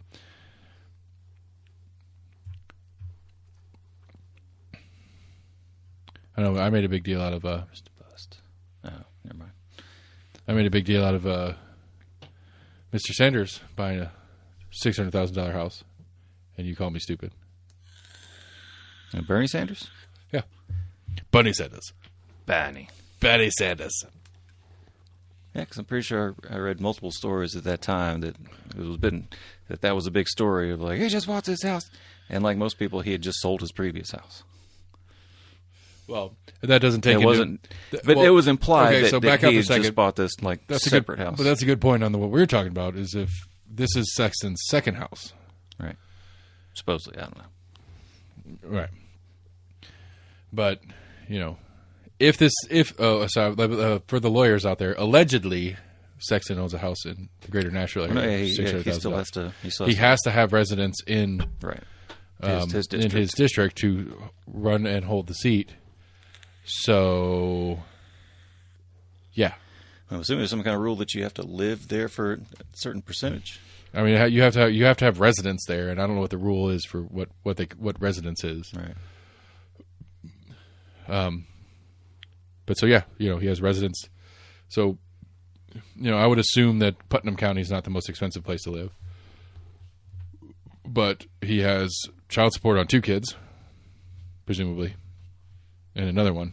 Possibly, yeah. Sounds like an expensive life he's living. That's all I'm saying. For a guy that makes $35,000 a year, as far as we can tell. But he could still be in the banking and marketing business. We don't know. It doesn't say any of that in here. It just says that his totality of his career, according to Wiki, is politics. There's a lot of people that get on payrolls as consultants. Yeah, we're going to call you every once in a while and ask you questions and consult with you. I know. I'd like to be a consultant. That'd be pretty nice. I'd love to have an awesome opinion that people wanted all the time. I'm here giving it for free. Okay, so Governor Lee's gun thing, we talked about that a little bit. Discourse, talk about that. Lee Call. That's most of the stuff that I knew I wanted to cover. You want to talk about we could talk about our gay Bud Light thing. Well, trans Bud Light, I guess. I thought that was funny. I thought it was some stupid shit. Is it? I don't think it's real beer. Is it real beer? I'm pretty certain. I don't know if we can play this. Well, it's an ad, though. They're not going to sue us for helping them. America's been drinking beer from a company that doesn't even know which restroom to use. So dumb. It's so dumb. Just like Bud Light trying to play America is what's dumb. I don't care about the trans part of it. What's it? A South African company owns Bud Light now? Yeah, I don't know. InBev? I think that's a Belgian company. Whatever. It's not an American company. They have a foreign. I don't know. I don't know if they're controlling majority or what. You don't get to play the American beer card when you're owned by a foreign conglomerate. I don't like. I didn't see the whole.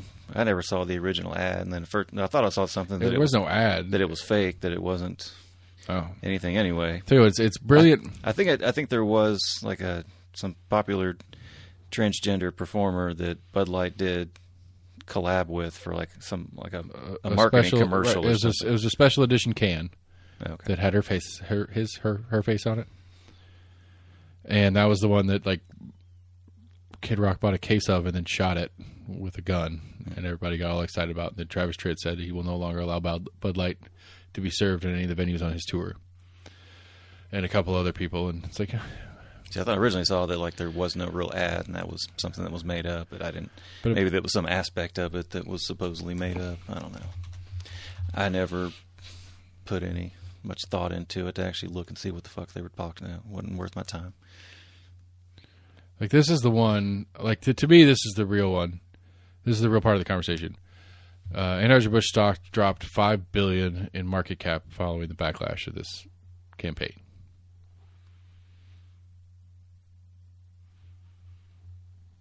Now there's that's from Yahoo Finance. A second headline from Daily Mail. Bud Light's parent company, Anheuser-Busch InBev, has lost more than $6 billion since said campaign started. Newsweek says Coors stock surges amid Bud Light boycott. So, But aren't they the same company? do it? No, Miller Coors is Miller Coors. Okay. yeah, separate animal. Thinking of Busch, yeah. And so the bottom line here is it was a bad marketing campaign. It was a failed marketing campaign. Misogynistic, sexist, transphobic, whatever you want to call it. It was a bad campaign because I don't know how much money you spent on said campaign, but you've now spent that money and you've cost the company $5 billion in value. Wait, how was it? Said the ad was. I don't know how much they spent on the ad. That's not the important part. If you're a marketing executive, right, I hire you to create ads, create buzz, get people Like you excited say about the ad was transphobic? It's not whether the backlash is transphobic. It doesn't matter. But the totality of it doesn't like whatever the reason for what is happening right now is if you're in charge of marketing for Bud Light, Am I misunderstanding? I think the backlash is that Budweiser was supporting. right? Okay. And I thought you were saying the ad was No. being transphobic. right, Okay. but I'm saying that like that whole point doesn't matter. Is that if you as the marketing agent for Bud Light, you're like, hey, Sam, we need to get Bud Light. You know, we're Bud Light. We're one of the greatest ad people ever. We make the best Super Bowl ads. We do all the cool stuff.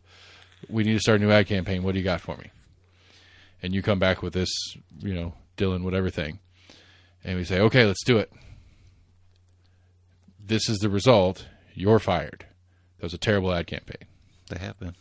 I mean, I'm just saying whether it's not, but I'm just saying like so. It's not about it. The trans issue doesn't matter other than it's just like it's you failed at your job as a marketer because you don't know your customers. I could see this as one like you could have been much softer in this, and I mean Bud Light's done LGBTQ plus stuff before and not had the backlash like this one. So why did this one have it? I don't know. I don't know this Dylan Jesse Waters character enough to know anything about him. And it's tone deaf. I mean, realistically, you don't need to do it. Because, like I ask this question all the time, do you think Bud Light, Anheuser-Busch at large, gives a shit about the trans community? Hard to say. I would wager they don't care. If anything, that there's there's a difference between as a company stance and speaking as a representative of Anheuser-Busch versus their marketing department that is looking at for the best Right, that's interest what- of That's what I'm the saying. Is company. like, do you think like the top execs at Bud Light? Do you think they're sitting around going, Like, the way Tennessee is treating trans right now is not okay. We need to do something about that. Here's how we're going to go about it. Or is it, hey, this has worked for other companies that have kind of postured to supporting these groups. Do you think if we posture to support these groups, it might help our sales? Which one do you think is more likely the real conversation being had? Is it because of some actual social issue that they want to be an active participant in making a difference for? Or is it that, we see where, I'm sure I can't think of an example off the top of my head, but there's that company B did a campaign that was in support, that their ad was in support of social issues for the trans community, and the resulting sales growth that they got out of it was a positive. Do you think that's something that would work for us? I would assume it's option B. It's they're sitting here going, that's a group of people that we can very easily create a campaign to attract, or to attempt to attract. It's very simple and basic. We throw one of their spokespeople on the can, and voila, we have a new customer base that we can attract with this thing. Right. And it's just sales. It's not that they care about the trans community. They didn't put this Dylan person on the can because they care about the trans community. They put this Dylan person on the can because they thought it would sell more beer. And so they were wrong.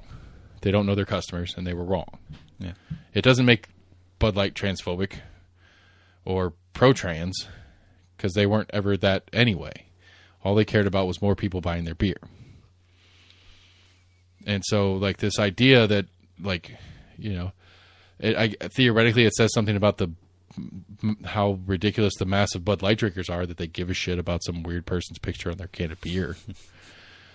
Not on my Bud. But at the end of the day, it was a poor business decision by Bud Light. You didn't need to do this because you don't care about the community. This isn't an attempt to do a positive thing for that community. It's just an attempt to sell stuff. They may have some care for the community. I don't know. I don't know. This is me and my capitalist brain, because I'm looking at it like a capitalist. I'm not going to do this. I wouldn't have done this. Like, this is just not something I would do. Like, we advertise our businesses as LGBTQ friendly because we don't care what you are. Do you have money? Come in and buy stuff. Are you old enough to buy the products? Come in and buy stuff. I don't care who you are and what you do with your life outside of my business, but buy my stuff. I certainly appreciate you buying stuff. I'm not going to exclude you because of your life choices. That's the definition of LGBTQ friendly to me. I'm not going to exclude you because of your life choice, which Bud Light was doing anyway. Right. I'm sure there were plenty of trans people out there that drank Bud Light because it was a cheap, okay beer. Maybe. I mean, I don't know. I'm sure I could go to XYZ and ask around and be like, what's the beer? Like, what's just the generic beer that nobody really cares, and that's just what they drink? Because communities drink beer. Like, they're like, I grew up in Wisconsin. Bud Light was a sin. It was around, but you'd go in the grocery store and there'd be like 2 rows of Bud Light and 65 rows of Miller, and all the Miller variants that were on the market. Is Miller based out of there? Yeah, Miller Brewing's out of Milwaukee. Oh, that's right. Yeah. And so like there's that part of it. There's that locality thing, and so you go into St. Louis, I'm sure it's the inverse. Like, right. Every Bud Light variant, every Budweiser, Bud Light, Michelob, all those variants are in the store where you might have one Miller, one Coors. Yeah. And so to me, it's just bad marketing, and it was for no reason. Because again, I'd have a really hard time believing that anybody at Budweiser and InBev, whatever you want to call it, really put this thing together because they were trying to do something for the community. They did it because they thought it might be a win for them in beer sales. And they were wrong. Could be. I mean, you pissed off Travis Tritt. I mean, what do you want me to say? Oh, how dare ye? I mean, I'm just saying, It's true. the man has some beautiful hair. He's another one of those that I saw on the makeup thing. I thought the other day, I was like, are mullets really trying to make a comeback? Oh, yeah. I'm seeing more and more, and it's not just the mullet, it's like the shaved side with the full mullet. Shit. What was that hilarious baseball TV show? TV show or movie? It was a TV series. I think it was on like HBO. With I can't think of his name. He's got a big Mick mullet. something. Yeah, that guy. Yeah, dude's fun. Eastbound and Down. Yeah, I've never watched an episode of it, but I know of it. Yeah. He was good in Pineapple Express. I like that character he played in that. He's a funny guy. Pretty hilarious. There's a show called Wrecked. I think it's a Hulu show. It's got that New Zealander. Is that what you call a person? Kiwi. He's been in a bunch of different stuff. He's got that really specific voice. It's a good dude. He's funny. He was in Flight of the Conchords. Maybe? Jermaine Clement. No, not that one. He was not one of the two. I'm the hip hoppopotamus, but no, it's not one of the two Flight of the Conchords guys. Was one of the guys on the show though? I think he might have been affiliated with it. I feel like that, but Was he Murray? Was he their agent Murray? Maybe. The guy with like red hair. Probably. I think his name's like Rice or Reese. Yeah, that guy. Yeah. What about him? Sorry. Murray Hewitt. He was in this. There's a show called Wrecked on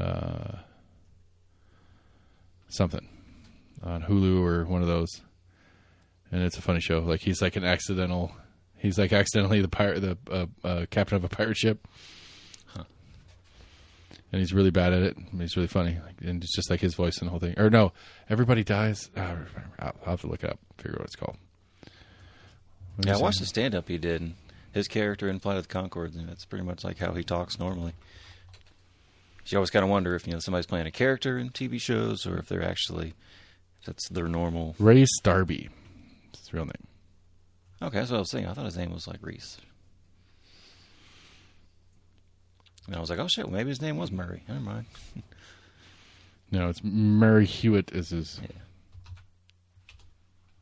Ray Starby.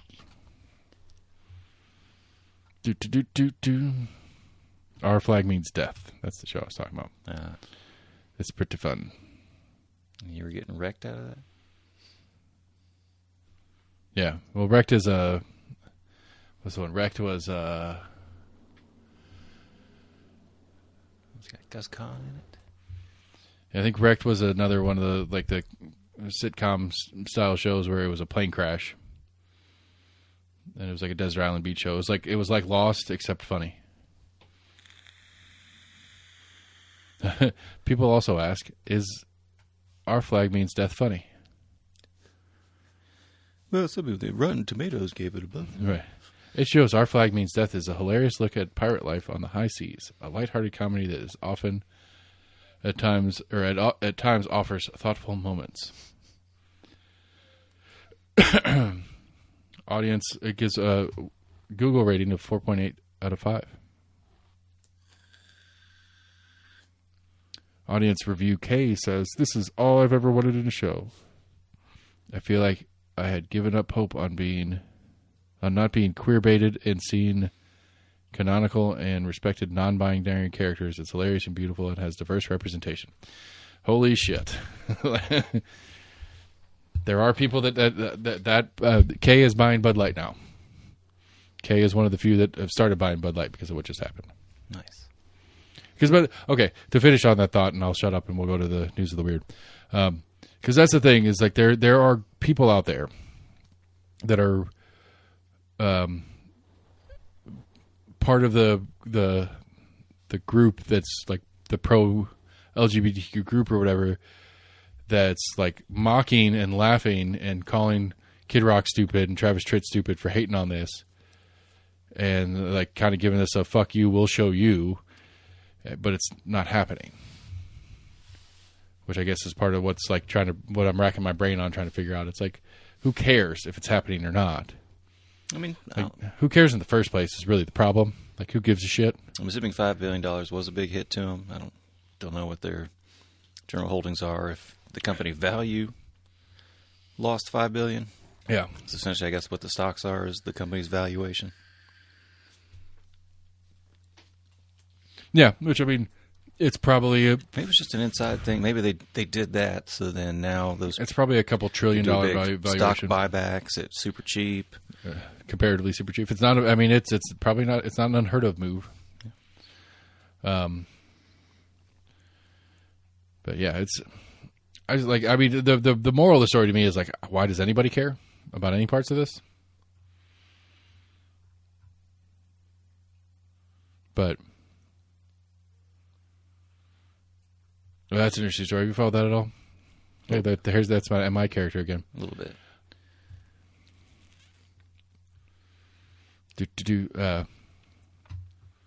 Yeah, I don't really understand that whole jurisdiction thing. Yeah, goes to that kinda supremacy thing that you ask about all the time. I mean, I guess Jordan came out and said basically if the state's receiving funds and those funds are being used for this prosecution, Right. then We now have oversight over up that. on you, yeah. I mean, that's kind of the argument that some of the Tennessee law Sexton made on the school thing. It's like, if we're receiving federal funds for schools, then we are beholden to what they want us to do with our schools.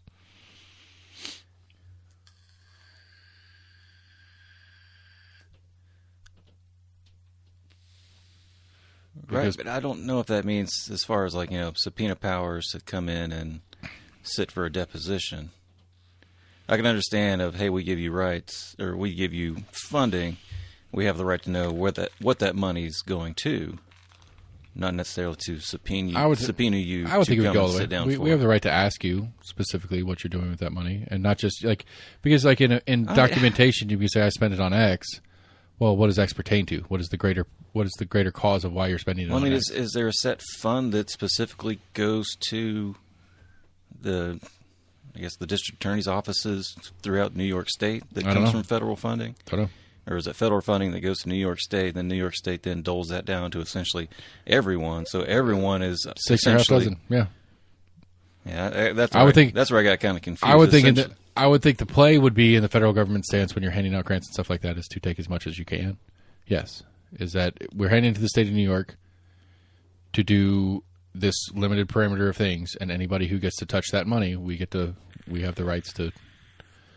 Because I mean that's I don't know if essentially these are grants. I'm assuming these are just state funding. Or whatever it just is. I'm general just saying, funding. like if we gave the fund, because that's the issue. That's what Knox County Schools just lost a lawsuit for. Is state of Tennessee is okay with how Knox County Schools is treating disabled kids, but the federal government is not. And the state of Tennessee and Knox County Schools, I don't know exactly how it gets doled out specifically money-wise, but Knox County Schools receives federal funding. I don't know if that goes through the state and then to the schools, or it goes straight to Knox County Schools from the federal government. I'm not sure. assuming from But- state and then down from there. But since Knox County Schools touches federal money, they're beholden to federal rules and regulations regarding that money. Right. And therefore lost a Supreme Court case on, child with disability rules. So going up to the DA in New York case, I don't know if the federal government gave the money directly to the DA's office or it goes through the state of New York or whatever. But I think if you're the federal government and you're giving that money out, the play is because you want to control the state and you want them to be beholden to you and be afraid of you when you want to go look into shit and push back on them. So yeah. It's a good question though, specifically how the money flow works. I'm trying to remember if Jim Jordan's an actual lawyer or not. 'Cause there's a good bit of politicians that are former lawyers or have some kind of law degree. According to lawyer Jamie, they should all be lawyers. Because then the laws get written like laws instead of like regular people trying to make sense of shit. And then the lawyers pick it apart because normal people can't talk. And the whole point is laws have to be made to be able to be interpreted by. See, I don't know. Like, I agree with you in premise, but I don't know that that's a thing. That's a requirement. You've made that mention I'm a number of times. Pretty sure it is. I mean, I would like it to be, but they fail at it if it is. They probably just kind of skirt the line like most people do on most things. I mean, It's legible for 51% of the populace. yeah. It's understandable by 50.5. We did a survey of students at the law school at the University of Tennessee. that are registered voters, so they're our constituents. 72% of them understood what we were trying to say here, Yeah. because we spent a whole semester teaching them this about this specific part of whatever law. I saw the DA had went to, I guess, some kind of judge Right. My understanding of it's just a game. They're both playing games with each other. Jordan's trying to slow it down because the longer the case takes. Well, it makes it worse for Jordan's cause. I mean, it's the committee doing it, with him being the head of the committee, of him being someone that dodged a subpoena previously. Right. It's like, hey, you're trying to subpoena someone, and you're getting angry for them not replying to your subpoena, but you sat on a subpoena for months and months. And Right. Didn't do anything. Right, but he's playing a game. He's trying to delay he is legitimately trying to obstruct this case. There was a good clip about a week or so ago of, I think it was the Judiciary Committee, that just kind of went off the rails, and people talking over each other, and Jim Jordan trying to like gavel and get order back under control. Actually, I saw a funny one of, I think it was actually Jamie Raskin and Matt Gaetz, and it was some kind of weird room. I don't know what kind of room it was, but it was like a panel of people, and it must have been like Matt Gaetz sitting down to answer questions to some kind of panel. But they both, like Matt Gaetz and Jamie Raskin, both started talking. Both of them are lawyers, and both of them started talking back and forth. And the head of the committee finally had to stop. He's like, gentlemen, he's like, the stenographer cannot keep track of what you guys are saying. He's like, please, like, talk one at a time. That's fuck it all. It's fucking bullshit. The whole thing. I just like, again, I think Jordan's playing a game to try to slow this down, because the longer it takes, the less time he's goes from indicted to convicted. And if they can get to November, what are the rules? I don't think it's really slowing down his investigation at all. I don't think it's going on the investigation, no, but the case, Right, maybe. yeah. I don't think it's slowing down the case, because I mean those court dates have already been set or whatever for the next preliminary trial, which isn't like December. I think it's like the next trial date. Yeah, because I mean, I can't really slow it down anymore. I don't know, because like what happens if it goes to trial and the trial shuts down and he is convicted on again, it's hypothetical, people, relax. It's November 20th, 2024, and he is President-elect Donald Trump. Yeah. What happens?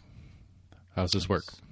He's still president. He can be president from jail. From jail? It just gets really interesting as far as what the Secret Service has to do. I don't know if he would be in, I'm assuming, in some kind of exclusionary area. Because as I understand it, a sitting president cannot be indicted. They Right, must but be. He would have been previously indicted, because you are not a sitting president until you get sworn in on Inauguration Day. I agree with you, technically. You were not president until you were sworn in. But okay, can he And as he president- pardon himself? Can he commune? No. Can he commune his own sentence? I'm pretty sure you cannot. I don't know. That's one of those nobody knows the answer to. I'm sure Nixon would have pardoned himself if that option was available to him. He was already pardoned. No, he was not. He was pardoned after the fact from Ford, when Ford was president, after Nixon was president. But he can't pardon himself from. He wasn't president because he stepped down. He resigned. Right? So he wasn't president, so he couldn't pardon himself from a criminal investigation, because he couldn't be criminally investigated as president. But since he stepped down, he could be. And then Ford pardoned him. He didn't have an opportunity to pardon himself as president because he couldn't be convicted as it. He could have been. You can investigate sitting presidents. But you can't be indicted as a sitting president. That's true. Okay, so you can be investigated all you want, and then when you get out, you can't pre-pardon yourself. And I know Trump tested the waters on that one. I'm just saying, you can't pre-pardon yourself. He had some great ideas. He can declassify things just by thinking about it and saying it. You can't pre-pardon yourself, sure, but can you current pardon yourself? Because you're serving time. I'm assuming that as thought a has sitting already president. been thought. If we've had that thought, sure enough, somebody's already had that thought and was like, "No, we're not going to allow a president to pardon himself." I don't think so. I don't think not nobody's had that thought enough to put it into law. I don't know that there's any existing case law for the ability of a president to pardon themselves, because there's never been a time when it's ever been an option. So yes, you're right. Maybe he gets convicted on November 20th, 2024, after being elected. So he's President-elect Donald Trump, and he will sit in jail for 6 weeks until he takes the oath of office from his prison cell, and then first order of business as president is to pardon himself. No, the president can't pardon himself. Who says? Okay, let's see here. Constitution Center. That's an organization. Yeah.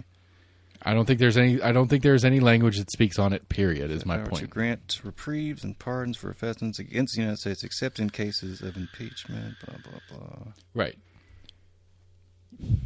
You can't pardon yourself from an impeachment because that's not a criminal case.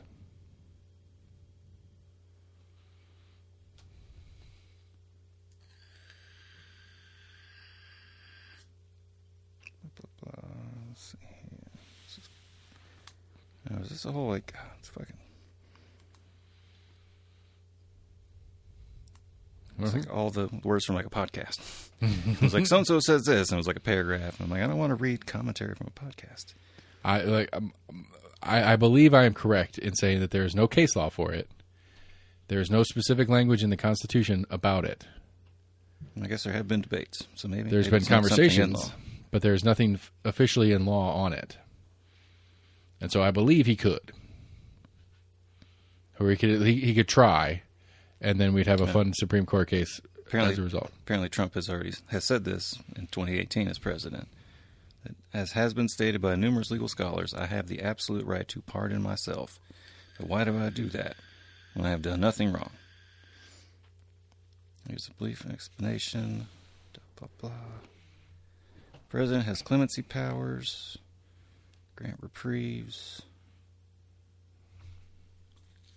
Detailed description. Blah, blah, blah. It may be in the fine print. I don't know. I don't like I said. I'm pretty sure that there is not enough specificity written into current law to say he cannot.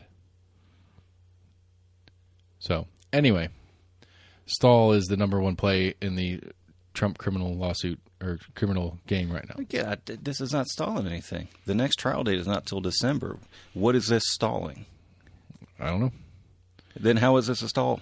What is like? What else, why was he doing it? Just to be a pain in the ass? Like what's the point of being a pain in the ass if it's not going to have any positive gain for what you're trying to do? I'm sure he's garnered much support for this. That's probably a good point. People that are just like, this is a witch hunt. He's like, Fair enough, he fair needs to come to Congress. We have the power. You need to come in and talk to me and tell me what the fuck is going on over there in New York City, this cesspool of sin and blah, blah, blah.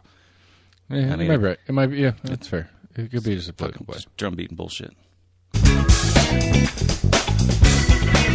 It's getting late, people. It's time for Sam to get word. I'm going to find this shit. All right, we'll play it again. Oh, yeah.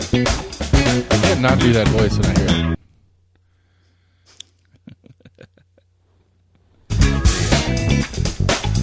I was trying to think of his name. Isaac Hayes? Trying to think of Isaac Hayes voice or something? Or talking about Isaac Hayes or Damn Barry right. White? Damn right. Let's see here. Goddamn right. The giant pothole that Arnold Schwarzenegger said he recently filled on a street in his Los Angeles neighborhood was actually a trench that had been dug for utility work, according to the city. Oh, wait. What? Utility trench, yeah. There's some story about Arnold Schwarzenegger like filling a pothole in his neighborhood that he got tired that it wasn't getting fixed. Apparently it was a trench, not a pothole. Oh, well, either way. I mean, it doesn't. I mean, it works both ways. But Arnold was out there fixing the pothole. But it's like, how long should they be working inside trench? What are they doing?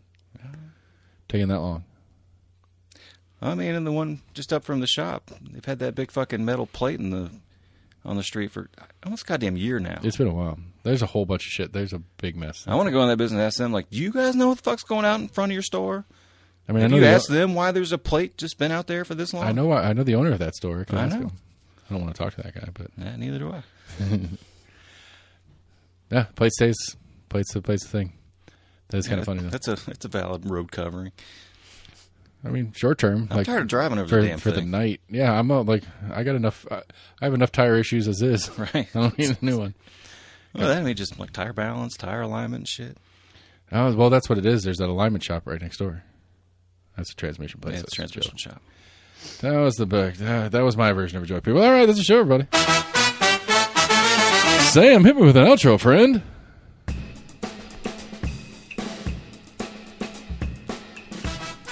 if you guys could see what I see right now, you wouldn't want to see it. All right, Sam's outro. That's it. It's the show, everybody. Like, share, friend, follow, that whole thing. Tell us all about it.